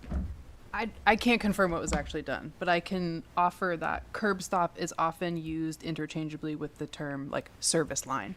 So the corporation stop was not changed. It was the service line and the curb stop that was serving that service line, as well as the meter that is out of service. So it's not, your question, Tracy, is was this the corporation stop that was removed or the curb stop? And the correct is the curb stop. Okay. So on Yeah, on line the curb. 78 and on 89, I think that's accurate. You do? Yes. Okay, then I will withdraw my edit then. I think the terminology is confusing. Yes. Said that, we had that. And line 82, it's my recollection that that was a comment made from the individual requesting. It wasn't stated as a fact that the barn isn't currently holding events. So if the board doesn't feel like that's something important to correct, I'm fine with Ethan. In the context of the way it was being talked about at the time, the barn was not being used to hold events. Even though there was events planned, Mr. Bongal was told that he could not hold couldn't hold the event at the property until further notice. So there was no event happening from the time that they shut his curb stop off to the time of this meeting. There was no events at that property. To this meeting tonight? Nope, to the meeting that this was addressed Okay. at. Andy? So you said on the property, I drove by there the other day, there was a, That was approved there was an after the event. meeting. There was an event. After the meeting, there was approval. And there was a tent up, so I'm not sure what we're trying to say here. Well, just you can't make assumptions. There's facts and assumptions. So it's There- as of the 18th. Right, and so. All right. From the time that his curb this stop was put extra- in. Sorry, I thought I was talking. This extra Well, you're wrong, content- so. So, okay, then I'll Well, stop. I You can think talk. we need to take a I'll step yield. back and take a breath, take I'll a beat. yield. I did call on Andy. He did have the floor. Okay. So I'm gonna let Go him ahead. finish. And maybe this is on the next topic, but it's very obvious to me that this added content is adding confusion as well. And it's as subject to interpretation as a summary would be. But that's probably the next topic. Point taken. Ethan? How are we going to make a decision on the minutes when we don't even understand the facts of the situation that you previously voted on? You don't even have the true facts. You're talking untruthful in the way you just presented what you're proposed for the meeting. You don't even know the facts on something you previously voted on, and now you're trying to change I don't the think- facts of the minutes. That's not how it works. Rewatch the video, come back with the right minutes. It'll be all set. But we're not going to go about changing what truthfully happened in the time frame. I can write it down on a calendar and present day by day what happened because I actually looked into the situation before I made a decision. Well, and I think that others paid attention during the meeting as well, so I'd like to just stick to whether the minutes are They're an not. accurate representation of what was discussed and happened in that meeting. And it's not. Because there was no event held from the time that he requested the waiver to the time of the meeting. Right, so. Well, that's accurate. So the minutes are accurate then? It says that 'Cause he it says, had. it says on use- line 82, quote, "Barn is currently not holding events," end quote. So you're saying that that's accurate? And there was no correction that was No. proposed for that. No, no, that was just a question She was I asking the had. question. I thought we were talking about taking that out because there was an event. Isn't that's a- not what I That's a heard? question I had. Okay. So if that's accurate and like, that's fine, I will withdraw my questioning of that. I Shannon. think Ethan's timeline is correct in that at the Okay. meeting in August, it was told, and the way I understood it from Annie and the Parks and, or the Public Works, was that everything had to stand still until that waiver request was resolved. So Okay. this, what's written here, if I'm correct, Ethan, no events were happening at this August 18th meeting. So from there, I think we're just back to line 46, correction of Dwayne's name. And line 115 said that is repeated twice. Did anybody else have any other items from the minutes of the 18th? Yeah, you'd be line 111, I believe is where it starts. Be Annie Costandi's statement about the way that Reed Von Gaal was in violation, and it's not an accurate reflection of what she actually said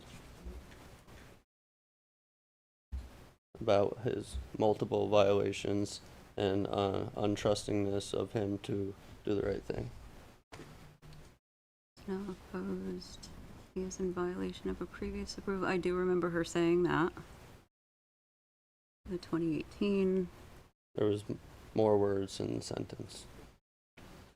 Well, it's not, there aren't quotes around it. Oh, So okay. it's, So it's a summary. yeah. Yep. And these definitely weren't done by staff, these edits? That's, It was our recording secretary. So. can back that up with a records request. Okay. With the correction of Dwayne's name and line 115 said that is repeated twice, fixing that, I would entertain a motion to amend and approve the minutes from the 18th with those two corrections. So moved. Thank you, Shannon. Is there a second? No public comment. Yes. Is there public comment allowed? Is it business? It is a business item, so if you would like to comment on the minutes, I'll allow it. Yes, I will. Okay.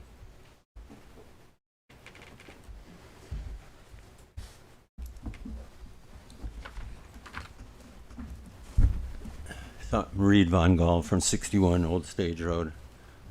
First off, part of what I'm going to say is maybe moot because I have a certified copy of the minutes here, and it doesn't line up at all with what you're saying, so I'm not really sure. But this is August 18th minutes, and the numbers you're mentioning are nothing to do with the minutes I have here. And I got these at the town clerk's as a certified copy. So I'm not really sure what the discrepancy is there. But anyway, my point was just that what I have is an extremely abridged edition of what happened, and it doesn't have a lot of the points that happened in that meeting. But what you're saying may be When did you pick that up? yesterday. Yesterday was Sunday. I'm sorry, Friday. Friday. Friday, yeah. The packet was published at, Probably 4:30. yeah, so you may Oh. have got what was I didn't realize the draft that was the before it case. was edited. Well, Okay, before it I was didn't realize published in the that was packet. case. So just Friday afternoon, the minutes with all the line numbers and all was substantially changed. Correct. I believe that, actually, let me tell you for a fact right now, those minutes are 6 pages long. So Yeah. just seeing what you have right there, there was a lot. The total minutes are 4 pages long. Okay, yeah, so there was Okay. substantially more. So a lot of what I was going to say is probably moot because Okay. I was going to point out that there's a lot of stuff missing in what I have, and there's some inaccuracies.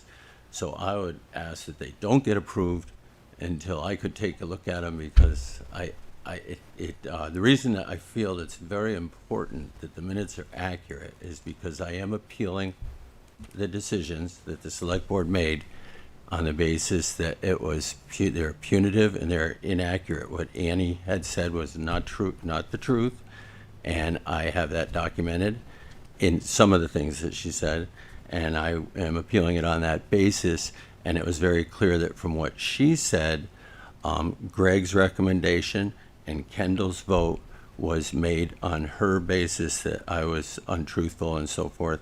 Untrustworthy is what it was. And so I think that's what I'm appealing. So anyway, I'd like to be able to redo my because I've filed an appeal to the Superior Court, and I have to get those minutes in. So what we're talking about right now is whether regardless of whether something that was said was true or untrue, right? Whether the minutes are an accurate reflection exactly of what occurred on the 18th. Exactly.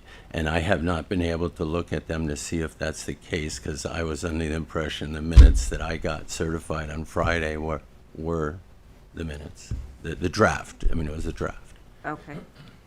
So I would ask that it be postponed to the next meeting? That's up to the board, whether the board wishes to wait. It is the official record of the meeting.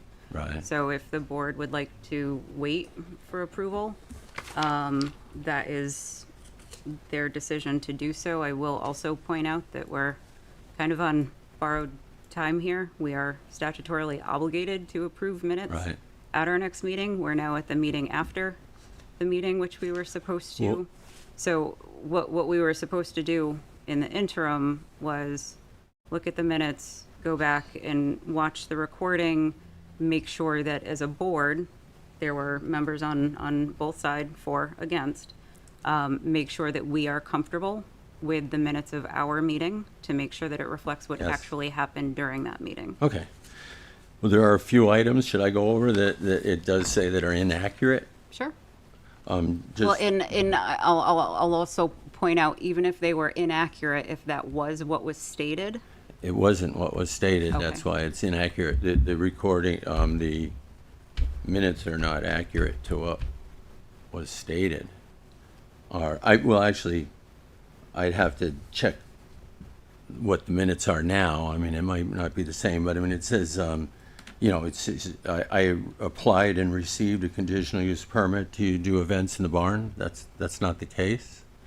I withdrew the application. I was never granted any conditional use permit for the barn. I was single use permits. I was granted for individual. I would have discussions with the town about what was designated a permittable single use permit and what was not. And when they said that I did. There was many events with small and they were not required. But anyway, so that's one thing. I don't know if it says it in your minutes that way, but that's not accurate. But anyway, I don't think I should really go through line by line about what I have versus you have without being able to look at and just look at the minutes that were redrafted. Okay.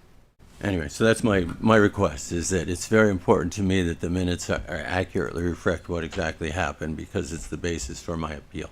Okay, and I will also point out that there is a recording, so even if That's what I'm something is referring off, to. there is still a recording where you can actually Yes. hear and see exactly what was said, which may be of more use. Absolutely, and I have to get the Superior Court to listen to a recording versus having it in writing in front of them as a certified. It says that they wanted a certified copy of the minutes. So that's what I'm trying to get for them, Okay. and they didn't say that they could go back and look at the video. I don't know. And I doubt that there would be a certifiable copy until the minutes are actually approved by the select board as the official record. What I'm submitting to them was a certified draft copy of the minutes. Okay. Because they had to have something, and there's a statute of limitations. You have so much time to get an appeal in, so I couldn't wait for the certified actual copy. Okay. I would run out of time. Okay, well, Okay, if thank they'll you. accept a draft, they can It's the only be, thing be, possible. be amended yeah. going forward, so, the draft minutes and approved minutes, amended minutes, if they are amended in the future, would be available online as well as at the front office. They're available now, right? Yes. As of Friday afternoon? Yes. Okay. Thank you. Thanks. Are there any hands up online? Okay. Seeing no other public comment, I'll bring it back to the board. Is the point of order that Shannon did make a motion? Well, then we kind of backtracked. Yeah, There was no second, so there's no yeah, point. it's up to the Sorry, board sorry, whether. where are we? Shannon made a motion, then we went to To public approve? comment to approve with those two changes that I I had second that. mentioned. I second that. All right, so we have a motion and a second. Does anyone want to discuss those? Yes. Is everybody in? I do want to comment. Okay. I think it's a bad idea to set a precedent that a member of the public can hold up approval of minutes and edit them to their satisfaction. And so I'm nowhere near in favor of delaying approving these. Is everybody clear on the motion? To approve the minutes with Dwayne's name corrected and said that, the repeated said that to be removed? Yes. Oh, I just wanted, for discussion purposes, we just tooted our horn about public accessibility to information. And if you don't get to the town office by 4:30 on a Friday, you better take Monday off so you can get a printed copy and read the minutes. That's what I understand. Yep. I don't have a printed copy. I read it online. But If you don't have accessibility to the internet, does it discriminate against so that? Hearing no other comments that are specific to potentially amending the minutes, all those in favor, please signify by saying aye. Aye. Aye. Opposed, nay. Nay. Motion carries 4-1. Which brings us to,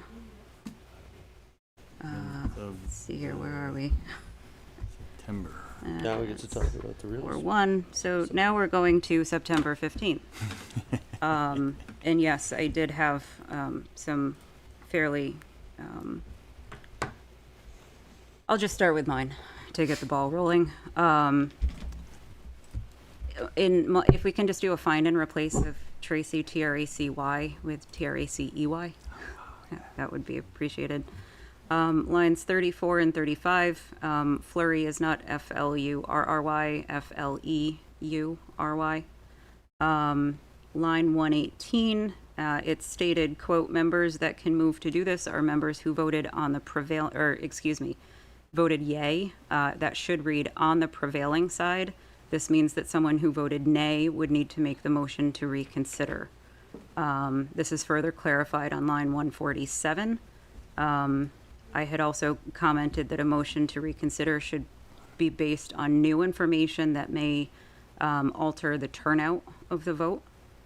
Let's see here, line 153, 154.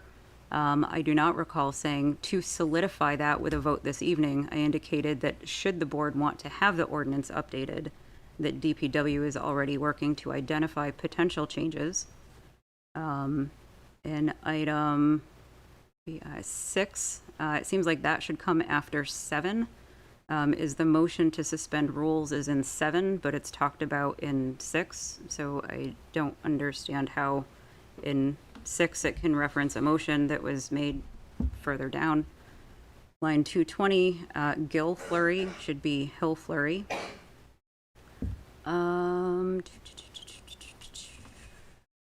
Business item G. I had sent an email and read my bullets from that during the meeting on budget goals for FY27. They're on the recording. If anybody wants to dig deeper, they can click that part of the, on Town Meeting TV. You can actually click in the little slider that lines up with that portion of the agenda if you hover over it, which is a really cool feature for those who want to, fast forward to specific instances of the agenda. So I'm not tied specifically to having those added, but if we're opening these up for added level of scrutiny and additions and changes to actual specific things that happened during the meeting, I figured I should bring it up. So those were mine for the 15th. I'm interested to hear any of yours. Shannon. I had an edit to line 226. I was the nay vote, not Kendall.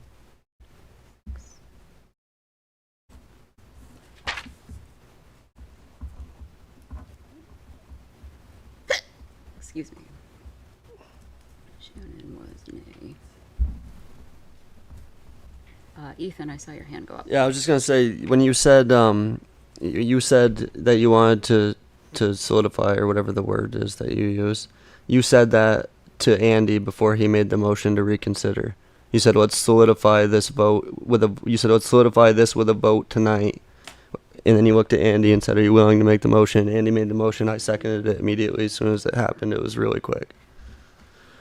But that's how it was. 53, 154. I thought you said that you didn't say that for the vote. I did not say that about the. Right. It was the misused pinpoint in or what to it was solidify. used for the vote. Right, and that wasn't about the ordinance. That was about About- the motion to reconsider. Right. Okay. So, That's what you said. correct. Okay. Okay. Yeah. Just want to make sure that those words were used, just not in that context. Yeah, it wasn't exactly at that. Andy Watts, Shannon Jackson, Pretty contentious moment. You remember those? 5, 6, 7, 8. Yeah, that was actually an 8. I'm looking at line 157. Not 157. Sorry, one's just moved on me. 152. There we go. No. Already Yeah. being solidify. Where's that word? Solidify. Solidify 153. 153. Yeah. To solidify that with a vote this evening. Yeah, it was. It was later you said it. Yeah. But I don't see it. I don't see it in our chain of events there for when. I don't know. The motions don't even make sense in what order they're in, so. Like you said. Yeah.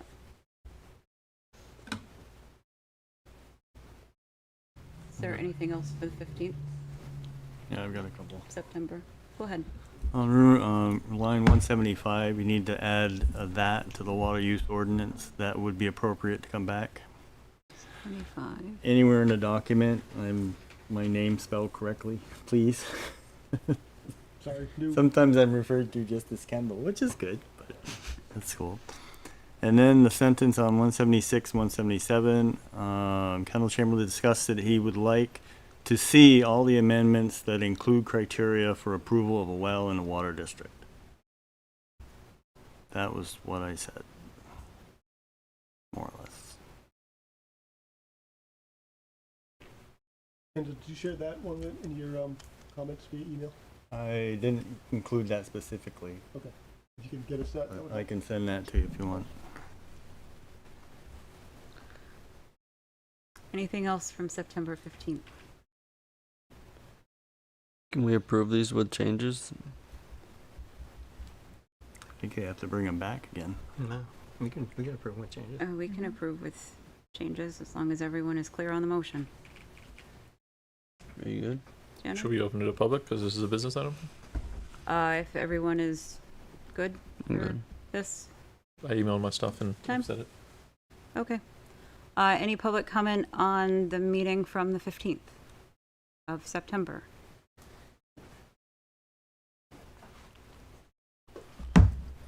Only just, when will the amendments be introduced? The changes you're making now, you're going to vote and presumably approve them. When can I get a copy of that? Is that going in immediately, or is that tomorrow, or the next day, or when can I get a certified copy of the final amendments? I would say by the end of the week. We do have somebody out this week, but we'll shoot for the end of the week, and if it's sooner than that, I'll let you know. Because that's beyond my deadline for being able to have it, but I guess it'll still be considered a draft. what I could get would be what you As long as had you have a from- copy from the website that says draft. Right, I but mean, it- that's the draft, and if they previously said that they would accept a draft, Well, you have no choice because you have to have your appeal in on by a certain date, and if there is no such thing as a approved amendment, you can't have it. You can't have it by that date. So the answer is I don't know. okay. Okay, so anyway, so I think what I would be able to get tomorrow, say, would be the one you have online right now is the draft. Yep, you can get that right now. Yeah, exactly. Okay, thank you. You're welcome. I don't see any comments online, so I'll bring it back to the board. Andy? Make the motion that we approve the meeting minutes for September 15, 2025 as amended. Thank you, Andy. Is there a second? Second. Thank you, Ethan. Everybody ready for the question? Yes, ma'am. All those in favor, please signify by saying aye. Aye. Aye. Aye. Opposed, nay. Motion carries 5-0. Thanks, folks. Let's see, 18. This is 9:15. Okay, cross that one off the list. Now to business item 6, new F. Discussion about accessibility and public engagement in municipal government, including minutes and paper records. Give me a moment. I am heading back to my agenda.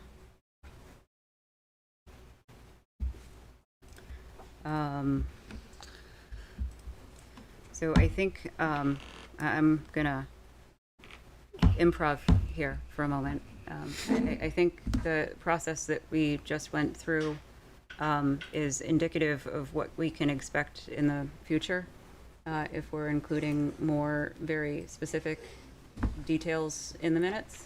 But this item is to talk as a board about the level of detail that should appear in the meeting minutes that we discuss as a board.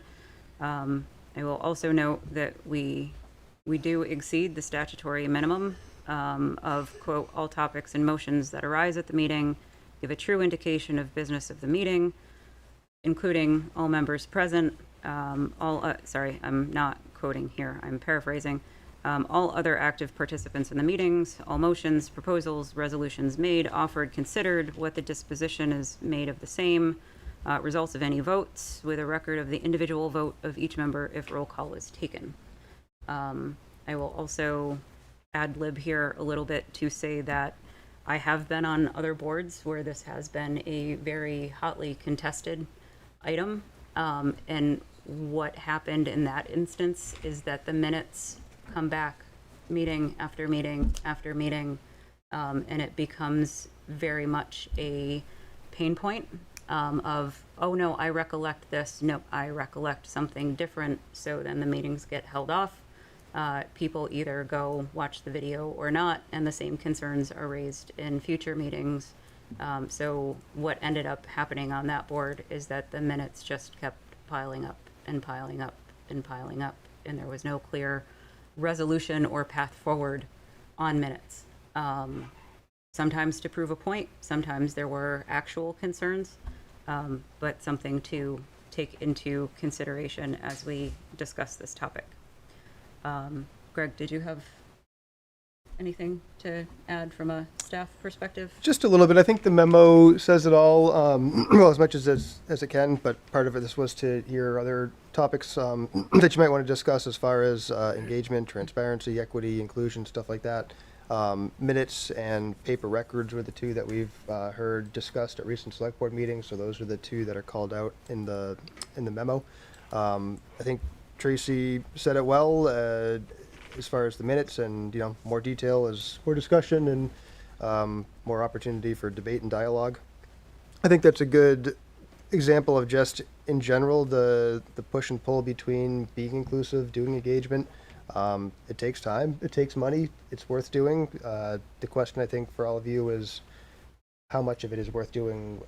At what point do you start seeing marginal gains that may not be worth it? But I think that's for all of you to discuss, and we can provide as much detail as we can as far as actual cost, staff time that goes into these things, because it is a balance of trying to be efficient with our work, engage with the public, and be able to do all that with the time and money that we have.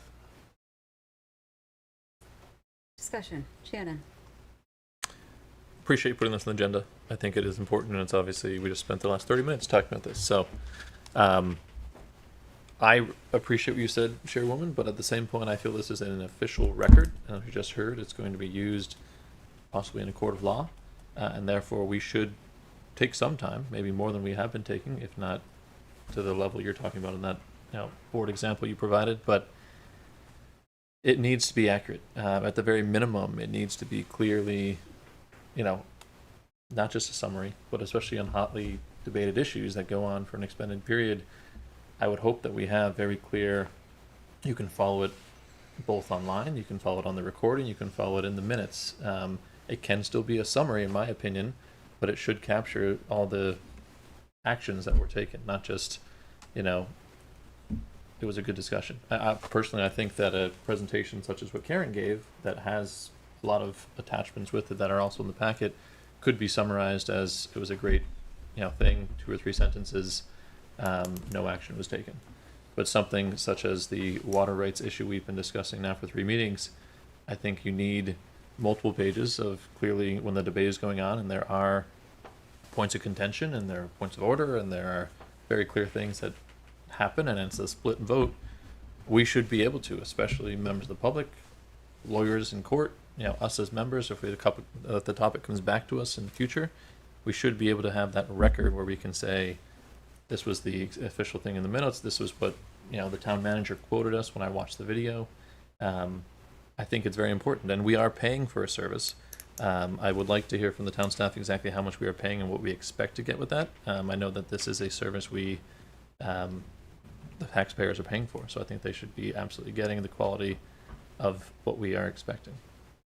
Paying for recording secretary or the town meeting? So I TV know that recordings? town meeting TV, we pay, I believe it's $16,000 a year or something like that. 15 and change. 15 and change. So that would, I believe, leave about 7 or so we pay for the recording or the stenographer. I don't know what the correct term is. It's So just under 5,000. just under 5,000. So, I have no qualms with town meeting TV. I think they do a great job, and quite honestly, similar to C-SPAN, they're just watching the fly on the wall. I do feel that when we are paying for a service and they can, whether it's intentional or unintentional, put biases into what they, quickly do, it's something we should try to be as objective as possible for and set standards with that service of, hey, I know we quoted the statute and said what we expect, motions and who's there and so on and so forth, but this is our minutes, so we can set that. That's a minimum standard. We can set above that what we want. My last thing, and then I'll let other members of the board speak, I would like on the minutes at the top or somewhere to have a link so when people pull it up, they don't have to then go on to Town Meeting TV and search their archives or different things like that. I'd like to have a clear link. Doesn't have to be for that one because I know that's we're not in charge of how they organize their minutes and different things or recordings on Town Meeting TV, but I'd like to make it, if we're making it accessible, if we're making it easy to find, it should be clear. For additional color and details for the meeting, click here for the recording. And the time. If you want to add Don to it, please. I mean, I think it was a good discussion tonight. I think it was purposeful. I think it, again, is necessary. Other thoughts? Andy? I don't know how you know ahead of time which issues are going to be contentious. I don't know how you know ahead of time which ones you need to provide better notes on, because we could approve something and then it becomes an issue later, and then suddenly we've already approved minutes that don't have all that detail, and then you have to go back and recreate it if that's your intent. I think that the recording of the meeting is adequate. I think we're going to end up having, if you've got a complete transcript of the meeting in the minutes, somebody has to go through the AI is not going to can't tell who's talking, right? It'll just record the words. I don't think, can they recognize voices? Yeah. So. Yep. if it's the public speaking and they don't have their name in the thing, I don't know. I mean, all of that can get put in there automatically, and then we're going to spend so much time saying, okay, well, if two people are talking at once, what happens? Those kind of, you know, there's you know, Lorraine brought up at the beginning of this where she mentioned that somebody was looking through the audit that an AI system did, and it made stuff up. Yep. Hallucinations are real. And so I could go on, but to get to the point, I think it's our due diligence that if we see something in a summary of the meeting that doesn't capture the gist of what we believe we heard, that it's up to us to bring the exact words we would like to have in there to either alter a perceived bias or to give color or nuance to what was actually said, and that and not require. I'm not, nowhere in favor of having the minutes become a transcript. I believe a summary is appropriate, and it's up to us to provide our input as to whether or not it captured the feel of what went on. I don't think we want to become a generator of evidence for people to use. I don't think that's our role.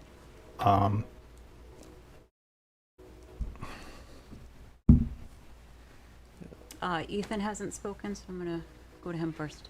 I just want to say that if we all take a minute and look at the packet and we read paragraph 3, the first 2 sentences, and we stop at the word "but" in the second sentence, I'll read it for all of us. I have no idea where you Which are. one are you on? We're in the memo of the topic that we're discussing. It's the 3rd paragraph Of the discussion. of the discussion. I mean, Okay. and there's 2 sentences. The second sentence, well, we're gonna stop at the word "but." I'm gonna read it. The select board minutes typically include a 1 to 3 paragraph summary of each business item. In past years, minutes were much more detailed than they are now. And as far as I'm concerned, I don't read after any "but" in any sentence. I don't want my kids to use it. I don't believe in the word, because it discredits everything that you say after the word. My whole point in bringing this to the board was that I can give a detailed list of exact minutes, dates, topics, largely around 8090 Upper Main Street and other topics that had a gazunta of information in them. And when that isn't being properly utilized across all of our topics and discussions, then it brings the question that you brought up, the $20,000, the $5,000. There's some sort of communication that goes on between staff and the recording secretary that says, if it's a 4-hour meeting every time or a 6-hour meeting every time, do they do 2 hours recording? Do they do 4 hours recording? Where is that distinction made? What is the set standard in the guideline? I believe that made the same question guideline is they are there in their own recording and taking the minutes of the meeting for the entire time that the meeting is going on. Correct. So what? Maybe I think I misunderstood your. Well, the in here it states that depending on the detail in the meeting, the writer is paid by the hour, and it's going to cost more money. That's what it says. So that doesn't prove the point of a 6-hour meeting, and a 6-hour meeting have a total different set of minutes in length and duration. Oh, I think I understand. So is there not a spend 2 hours on these minutes, spend 4 hours on these minutes? Is that not a conversation that happens? Do you give any direction to recording secretary? The direction is basically to create the minutes of the meeting and spend, put down 1 to 3 paragraphs per business item. So I give them discretion, and they work with Kate and Tammy, and we give them the discretion to, if it's a complex thing that needs some more detail, to do a little bit more and spend some time on it. If it's simple, to do less. But generally speaking, longer meetings and more detailed minutes are going to take more time and cost more money. Agreed, 100%. But my point in that is a no vote a non-significant? Is that the understanding that the writer may have, that if it's a no vote, that it may not need detail because it's not the favor of the select board? I'm asking here. I'm not accusing. I'm simply asking a question. Level of Because that may be a perception that if something isn't in favor of the board, that it's like, okay, well, this didn't pass. So I think there may also be different, and this is just me speaking. Yeah. And this isn't meant to, Agreed. be a judgment call on anyone. But different recording secretaries may have different styles. They may interpret things differently. So perhaps reiterating or resetting those standards may be helpful across the board for all recording secretaries, just to hear the same thing at the same time and have consistency in the message. I don't want to interrupt you. Well, I just wanted to finish my last point. Please, no. My question was going to be, and then we may already have some language in another document, but shall we make a meetings requirement for the select board and iron it out and approve it? And this is what we expect for the select board minute. I'm sorry if I'm using different words, the wrong words. Minutes. And shall we set a standard? I think that's part of what we're discussing here to inform Greg and staff as far as what the expectation is. If I could just build off of that. Sure. And kind of respond to Andy. Andy, I always appreciate your opinion. I feel that time is kind of the metric that can be used to say if something should be more than 3 paragraphs. When we spend an hour of a 3-hour, 4-hour meeting on one particular business item, in my mind, it's very difficult or near impossible to wrap that up in 2 to 3 paragraphs of, I would assume during that there's multiple guest speakers, there's multiple members of the board raising questions, there's answers back and forth. I would think that unto itself would be an obvious, point where that listener, I don't know if they call it by stenographers or minute takers or what the right title is for them, but the person who's providing the service to us would recognize that, business item 6F tonight is taking up an immense amount of time on my scroll bar of my watching this thing, so I'm going to make sure that I spend more time on that. That's my intent of, yes, I agree with you that it should not be a transcription. I agree if we wanted to, and Logan can correct me if I'm incorrect, but on Town Meeting TV, if you want to, you could grab the transcription through YouTube. I know AI services do that all the time. So I'm not asking for a transcription. I'm asking for still in this idea of a summary, but a bit more focused on the actual happenings of the meeting. Kendall, thoughts? Well, this is going to be funny coming from somebody who Siri and Alexa hate, but I'm sure there must be a way that AI could be utilized to address some of this. If the recorder has to sit down through the entire recording and watch it, and then basically subjectively pick out what she's going to put into it, there should be a way that you could use AI to ask it to do a summary, and that she could spend her time looking at the summary compared to something and correcting it. I'm just thinking in terms of an AI might apt to be more objective, so to speak. I mean, it is the wave of the future, so. Which we put that in there it's something we could explore and try. I would be hesitant, and I wouldn't recommend it to you yet that you make that your official draft or final minutes. I think as we heard earlier tonight. Not it can from make AI. mistakes. We would still utilize the secretaries, but they would be the interface between the AI and the board. Yeah, so my point is that we can try it. I would try it on a test basis first, if that's something you want to do, to figure out how it's going to work and not work and how much time is spent on it, and just, it'd be new. So I'd rather roll it out as a pilot program while still doing the other stuff would be my recommendation if you want to go down that road. Yeah, I'm not suggesting that we switch to that now. I'm just look into that. Well, and with any ethical utilization of AI, there absolutely has to be a human in the loop to make sure that those hallucinations don't happen. And and that we're not making decisions solely on an AI transcriptionist, so to speak. Ethan. Can we talk about the other part of this now? That's not really in the memo, but it's in the title about accessibility Yes. and paper. I know it's in the title, but it's not technically in the discussion paragraphing. There's a little bit about providing paper copy, and I think tonight brought up a really good point. You know, I know we try hard, but are we okay with a 4:30 publishing of the agenda for the following week? Does that give adequate time for residents to pick up a hard copy before the weekend? Are we having copies at the library after the fact of that town office closing for Saturday pickup? Is there an alternative to somebody that doesn't have access to the internet? If somebody did want to go and print off a copy of the most up-to-date packet, yes, they could do so by going to the library and using a public computer and printing a copy there. But we don't have any public transportation services on the weekend, right?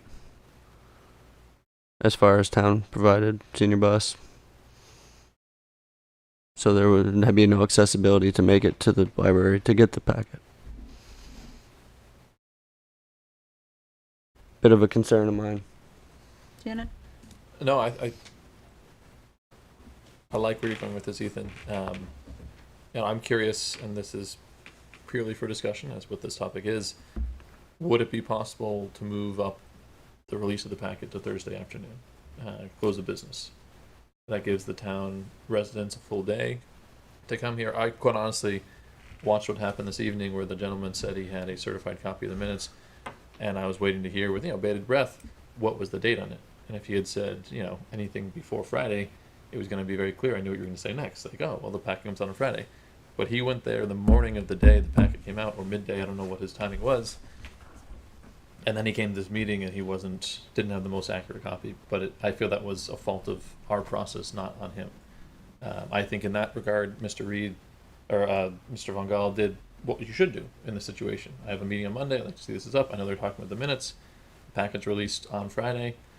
I don't know that there's any fault on his fault. I think that our process is broken, and that's a great highlight right there. So I would love to discuss with my colleagues about making it so we at least have a work day where members of the public can come, grab a physical packet, not having to go on their own accord to a library or something like that and print it or whatnot. I know that we're accessed via the web, and that's a great resource, but there are many members in our community, they don't use the internet the same way I do. And Andy, we'll call on you in just a second, or some communication with folks at the front desk about, if the agenda has been published, because, whether it's, even if it is on Thursday, we may very well run into the same issue. Someone realizes it's on Thursday and they come on Thursday and it just hasn't been published yet. So making sure that it's what the person is actually looking for. I know there's a lot that goes into publishing the packet. I'm not trying to put more work on staff. I'm just saying, on a trial basis, if there's a way we could work to make this more accessible. Andy. So the issue with the minutes that happened here is totally the select board's fault. Thank you. Totally the select board's fault. Charter says the minutes of each meeting shall be approved by the board at its next meeting and the official copy authenticated by the signature of the clerk of the board. Because we didn't approve the minutes, there was no certified copy. The copy that he picked up was a draft, right? And so there was no way to get a certified copy because we chose to violate our charter and not approve any minutes. So just to be clear there. And on the whole timing of meeting packet versus meeting, staff has come to us many times in the past asking us to move our meetings to Tuesday, which effectively does the same, a similar thing, but then you conflict with school board. And then we've gotten complaints for that possibility, but this is why I love having you here for the history. This comes up and around and back and around often, and then we've, I guess, stayed where we were for the most part. Ethan? To add to that, 2 people for the last almost 3 years now, this would be the 3rd year, but she's not here anymore, have fought to have the meeting posted on Thursday because we're not willing to change the date to Tuesday. And it's been shot down multiple times by the board. And I don't have the understanding in my head how to make 2 packets in 12 weeks is a stress. We've had 2 meetings in the last 12 weeks. Okay? 4:30 on a Friday is absolutely ridiculous. It's unacceptable, and if we're going to go online only, we should put it clearly in our charter that you cannot get paper from the town of Essex. We're online only unless you want to take time out of work to come get a copy. We're not being inclusionary or equity or any of the things that we claim that we're being. If we're going to be them, let's do them. What is a little bit of paper going to cost? $5,000? We throw $5,000 around. I had to go through the budget last year to pick a couple of small $5,000 just to make a point. But we throw $5,000 around for many different things all the time. Why is paper so, what is so wrong with paper? To have a physical copy of something to read and digest and make notes on and highlight and hold.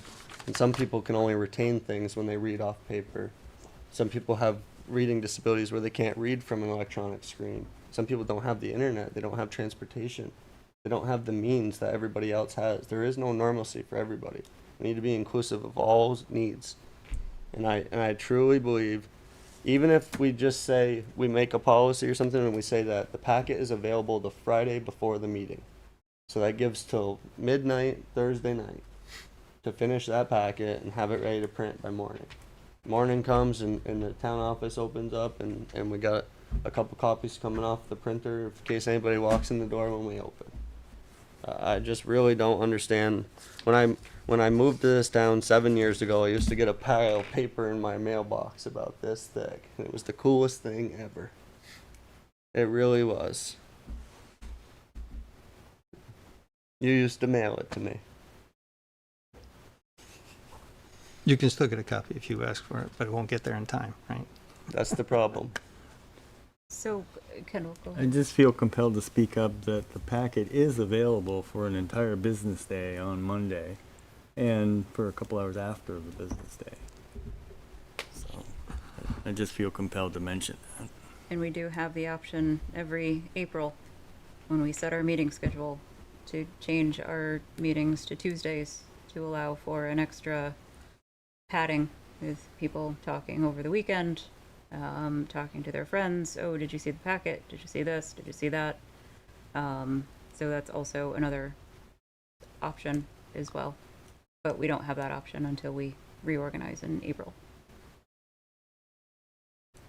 Ethan. Can I ask you a question? If you work 7 to 5, you're expected to take time off from your day to come. Well, you would have to pay Friday, off from your day, right? What I is mean, that? you would have to Friday. Well, what if you worked 7 to 5 and you worked 3 10 or 4 10s and or you know what we used to work Hayward Tower. We got out on Well, Friday. half a right. day. I mean, if most companies if do that. Friday is or you only work your split day, shift. then yeah. All split shifts, you know, work Mondays. But you know. but I would just say that it is for something that's very compelling. I mean, you could take that half a day off if you had to get the one packet of the 2 meetings or 1 meeting that we have a month. Just you know, I know why we said it. We have a meeting on Monday. A lot of times stuff comes in right up into Friday, and then they get the packet together before the board, so that the board has the time to go over and know the information, because the packet is primarily for the board, right? Would it be, yeah, I would say the packet is for everybody. It's for everybody to be aware. It's for everybody to see the same thing. Also for the board to prepare, but also for our residents to prepare and form their questions and form their input. I do want to ask though, is it possible, our library staff, anybody who walks in the door, will they be able to assist someone to print out a packet? I believe so. Is it possible, so they wouldn't have to touch a computer. They could just walk in and say, hey, can I get a copy of the meeting packet over the weekend? I think so, yeah. Okay. Oh, that's a good point. Shannon? I mean, to Ethan's point about financing, I mean, is that going to come out of the library's budget for paper? Are we going to have to increase their? I mean, I'd have not printed a packet for this meeting once in my life because I have no problem doing that. But that's my prerogative. If I wanted to, I recognize some of the packets would be half a ream of paper. Yeah.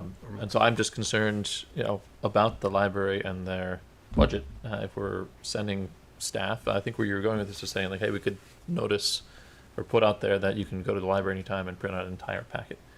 I think that if 5 people did that, that's, almost a whole box of paper. And that could be an extreme cost to the library, which I don't know that we have accounted for. And I think that would take away from other resources at the library that are more appropriate. So if that was the course we choose to go, I would want to at least give a small budget to the library for such a service. And another printer. And ink. I know, I'm just snowballing the ideas that are being thrown around. Yeah, well, and if that is meaningful for the reader of that information, and that is the method by which they learn and comprehend best, I would say that's money well spent. And I personally would support, if we see a huge increase in printer and paper usage at the library, personally I would support that. Great. Yep, same here.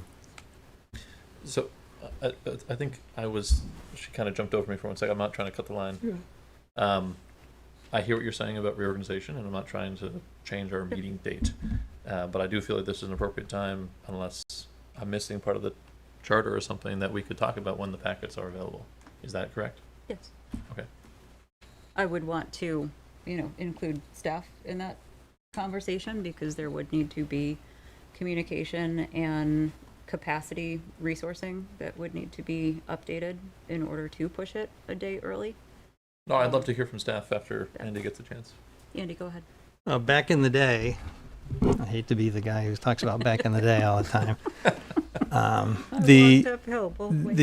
We all got paper copies of the packet, came in a big binder. We were asked to return the binders periodically, and they were delivered by the senior bus, and so they had to be available in time for the senior bus to go around to all 5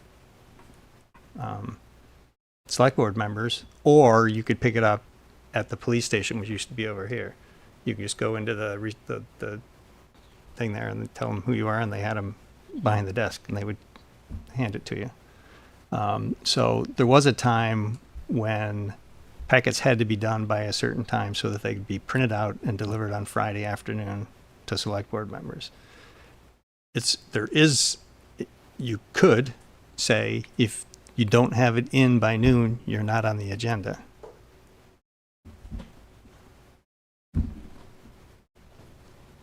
And thank you for taking my comment in the spirit in which it was intended about the walking uphill both ways. About the what? The walking uphill both ways. Walking uphill both ways. You said back in the day. Oh. I was just poking fun. I just wanted to make sure. I see. I didn't even hear it, so sorry. Shannon. Building off of that and trying to find a compromise that we can actually go forward with on this, if we could set a standard that we expect the packet to be available online, by paper, by printing here, wherever it is going to be, by a certain hour on Friday, I think that might be a good half step in the right direction. I think consistency in that. Well, it's also, I think, if we know that, we can post it. We can also Yes. then inform the staff here, Yes. so they can say, hey, listen, thank you for coming in. It's 9:07. It won't be ready until noon. So we can make sure that it's very clear and, people know. I would just add that you could have it where your packet online is available at a certain time on Friday, and then if the library is open every Saturday, I like the library idea. Everybody knows where the library is. How do you get there? How do you get there? The library? Yeah, if you don't have transportation and you're senior. Well, how do you get here if you don't have transportation? On Friday, you have transportation. The senior Bus bus. runs on Friday. The senior bus. I think it's the senior bus.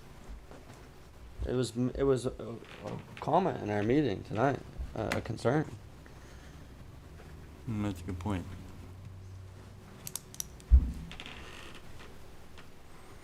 Do you need time to think about what you've heard and continue the discussion later? No, I think, what time do you want us to have the packet done by? I personally would say at least by noon, so we have at least 4 hours on Friday where the members of the public could come in and grab a copy if they needed to. I'd settle for that, but I'd prefer Thursday. But I think you it's guys a have step your in the right meeting. direction. You have your meeting on Thursday morning. I mean, Thursdays could be devoted to packet days, twice a month.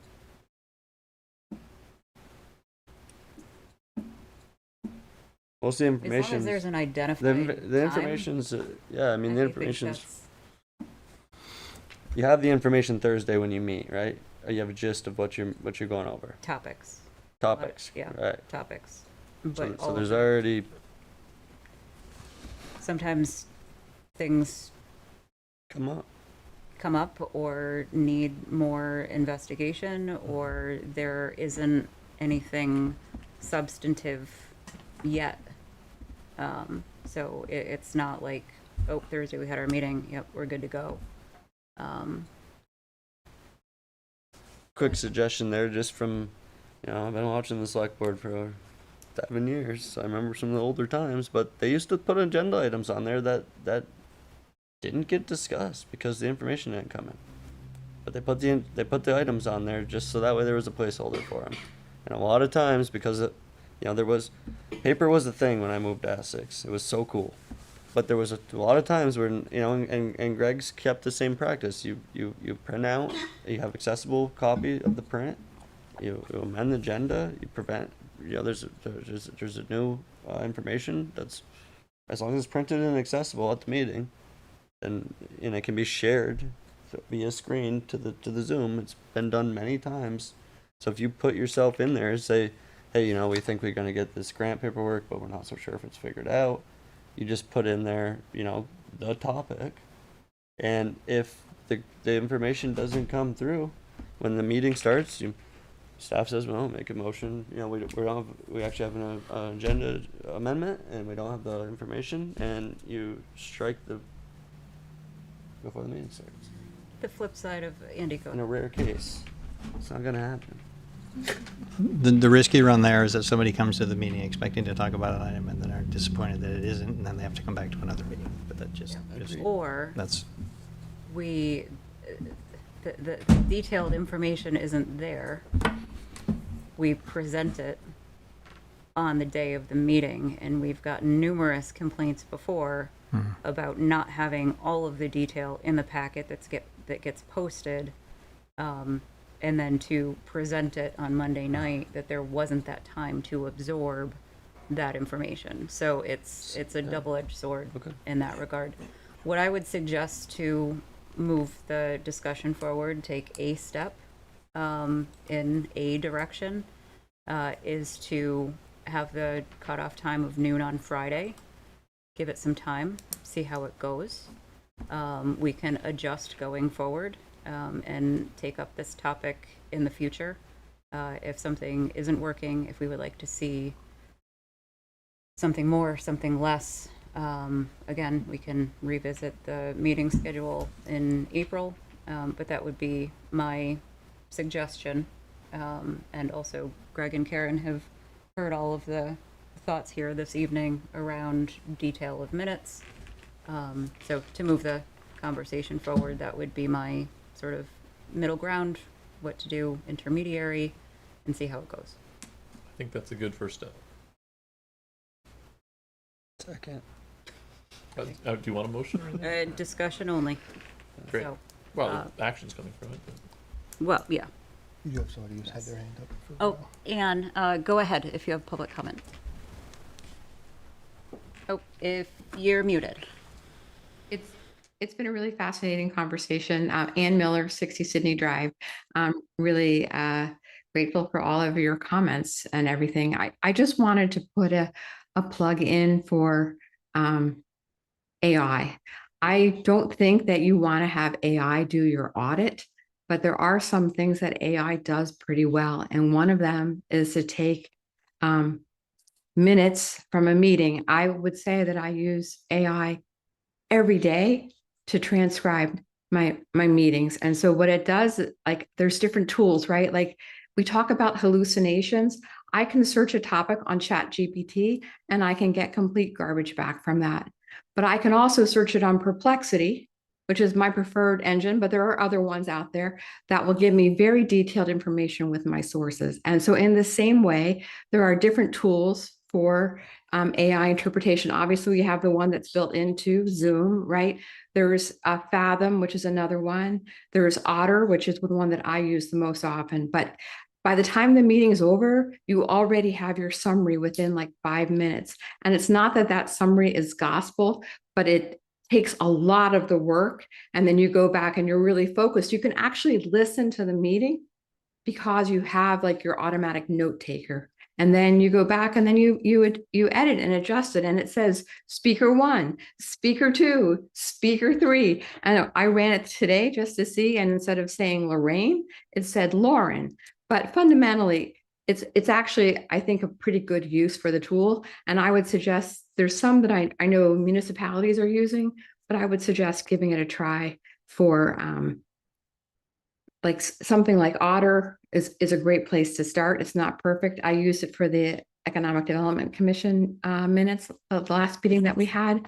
And I do think it is the future. And I wouldn't use it on an audit, but for sure, like you can use it to help you guys get your minutes out in a way that's a lot more efficient. So that's all. And I think it gives you engagement, it gives you transparency, accessibility. It accomplishes a lot of the objectives that you want.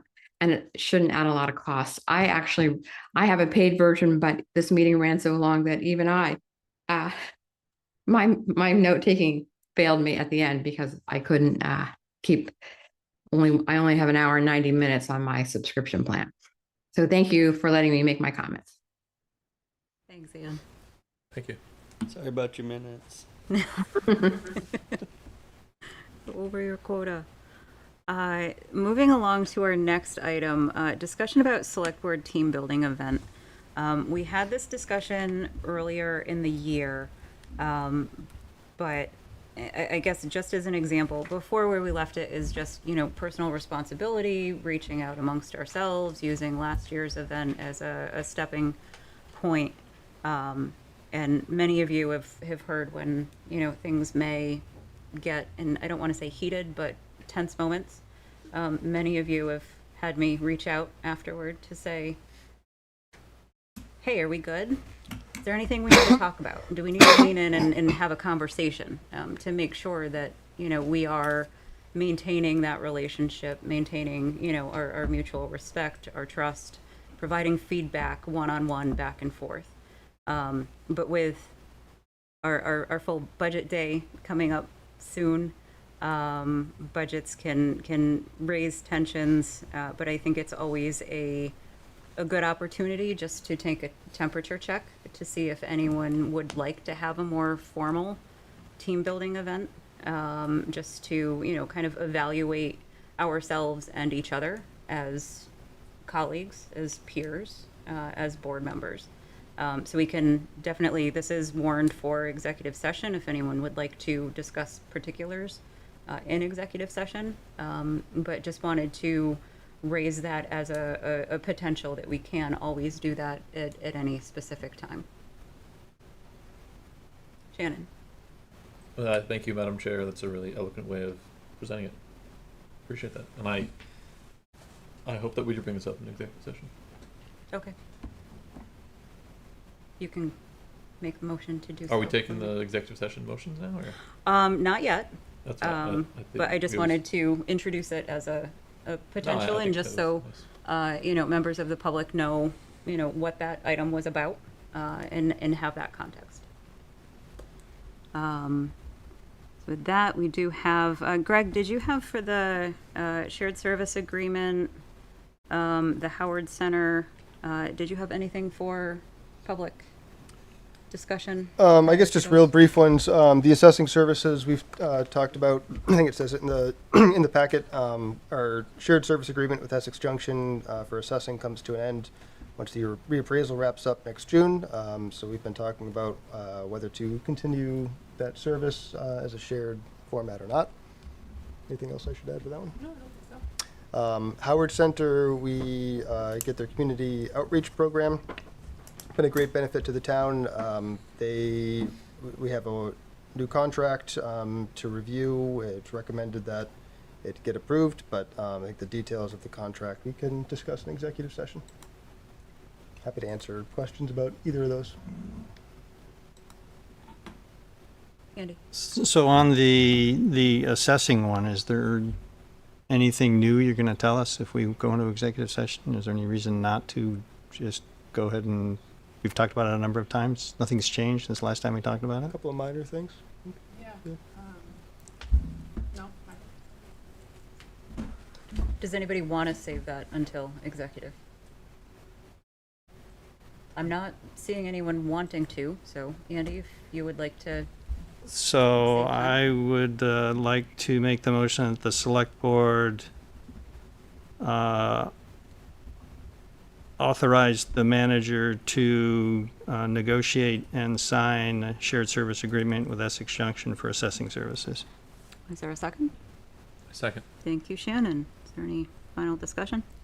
Yeah, I just want to point out that I did add the phrase negotiate and sign. The original recommendation in the memo just said sign, just in case there's any small de minimis changes that because the city council needs to review the proposal as well. And so I want to give the manager the authority to do small changes if they're necessary. That's why. Does that impact your second? I heard it. I thought that was a good Okay. ad. Ethan? I just, what are we talking about for significant of changes? I'm not comfortable with that.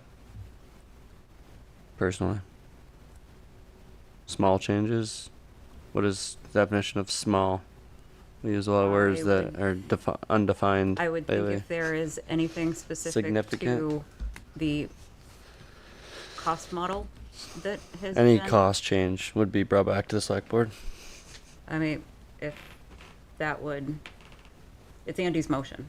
So if he would like to include guidelines, I have strong trust in our manager to not sell us down the river, and so I'm comfortable with the motion as it stands. okay. Any further discussion?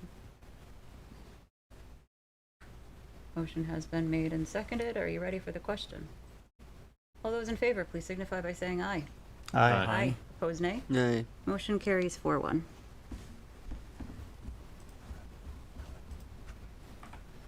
Okay, so that brings it down to those two. Other items are for executive. Yes? I just want to make sure that we're good with, okay. So moving along to the reading file. Board member comments, Shannon? I just, I mean, there's a lot in here. If you get a chance to thoroughly go through it, I just wanted to highlight, I appreciate what the Conservation and Trails Committee did. I believe it was 2 weekends ago with the Conservation Trail cleanup at Indian Brook. I also wanted to flag that our new hire, the trail coordinator, is doing a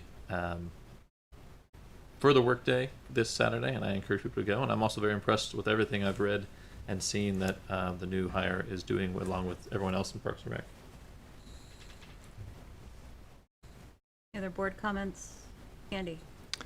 There's 2 events that are coming up. One is the Vermont League of Cities and Towns and the Regional Planning Commission are going to host another select board meetup, which is select boards and town management are invited to a roundtable discussion about issues that they face, to share just information, things that are going on, and whether there's any cross communication of stuff. Tracy and I attended the last one. I think I don't remember if that point I was still vice chair or not, but I think they specifically say that chairs are invited, but other members can attend. They do recommend that you don't send a quorum, because they don't want to deal with questions about that. And so I just wanted to bring it up. I'd be happy to go again, but also happy to cede to anybody else who would like to go. It's October 30th.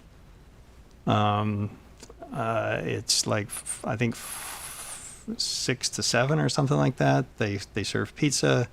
It's just just a roundtable discussion with other select boards. So registration is on the 24th, so we do have another meeting before that. So we can have it can come up again if we want to discuss it more. But I wanted to bring that up here. The other one is, which I brought it before, is the Agency of Natural Resources Municipal Day is next weekend. I would like to go. Is it on the weekend? No, it's on a Friday. It's on the 17th. Sorry, it's on a Friday. I'd like to attend. I haven't signed up yet. And the reason I haven't signed up yet is there are 16 topics that are being discussed. And unfortunately, you can only do 4 of them because they're done in parallel. And I just wanted to see if anybody else is interested in going, and I would coordinate so that we don't end up in the same event. So if anybody's interested in going to the Agency of Natural Resources Municipal Day, which I sent out the link to everybody, let me know so we can we can spread the wealth. Yep. Otherwise, I'll just sign up and go to the ones I want. So That's good. I want to go to 10 of them, but I can only hit 4. So. Got to clone yourself. I like the motivation. Just a note, Community Day was great. Thanks to all staff and volunteers and people who were there, community members, the vendors, nonprofits. It was a great day again. So thank you for that. Kendall. I have one comment. I'll break form here. I was disappointed to see in the winter ops memo that there are no changes to the winter ops again. It's been 4 years. We've been talking a lot about sidewalks, and the Parks and Recs has made significant improvements with new personnel and new management and everything. I just would like to have seen some changes in the winter ops versus just saying no change again. I think that the town can do a lot better than it does in some ways in the winter. And that will come to us on the 20th, correct, Mm-hmm. at our next meeting? Yes. Okay. Ethan. Not responding to Kendall, but another board comment. We did add sidewalks a couple of years ago. Last year. Yep. And we also had a letter from a resident who doesn't want to see sidewalks plowed. Oh, nice. So Yeah. we have it's a well-rounded I didn't see that. discussion about plowing and sidewalks. Yeah, See? and it isn't necessarily just sidewalks either. It's also the efficiency of the department, or the personnel that you have, the changes that the town has seen. A lot of changes in the staffing, the ability, the new trucks and everything. It's just, I think that the winter ops in some ways needs to be updated. That's all. Okay. So, well, yep, we're gonna move along to executive session. Just a reminder to include the evaluation of employees for the Now G, the team building event, so that we can talk. Got it up. Go for it. Madam Chair. I recognize you. I move that the Select Board entered an executive session to discuss the appointment of employment or evaluation of a public officer or employee in accordance with Vermont 1 VSA Section 313A3 to include the town manager and deputy town manager. Thank you, Shannon. Is there a second? Thank you, Ethan. All those in favor, please signify by saying aye. Aye. Opposed, nay. Motion carries 5-0. Andy. I move that the Select Board make the specific finding that general public knowledge of contracts would place the town at a substantial disadvantage. Thank you, Andy. Is there a second? Second. Thank you, Shannon. All those in favor, please signify by saying aye. Aye. Aye. Opposed, nay. Motion carries 5-0. Andy. I move that the Select Board enter into executive session to discuss contracts pursuant to 1 VSA 313A1A to include the town manager and deputy town manager. Thank you, Andy. Is there a second? Thank you, Ethan. All those in favor, say aye. Aye. Aye. Opposed, nay. Motion carries 5-0. Shannon. I move that the select board make this specific finding that general public knowledge of pending or probable civil litigation or a prosecution to which the public body is or may be a party would place the town at substantial disadvantage. Thank you, Shannon. Is there a Second. second? Thank you, Andy. All those in favor, say aye. Aye. Aye. Opposed, nay. Motion carries 5-0. Shannon. I move that the select board enter an executive session to discuss pending or probable civil litigation or a prosecution to which the public body is or may be a party pursuant to 1 VSA 313A1E to include the town manager, deputy town manager, and town attorney. Thank you, Shannon. Is there a second? Second. Thank you, Andy. All those in favor, please say aye. Aye. Opposed, nay. Motion carries 5-0. I think we do anticipate that there may be action when we come back. So just putting that out there, and I believe we will be heading upstairs. Thank you. We shall return.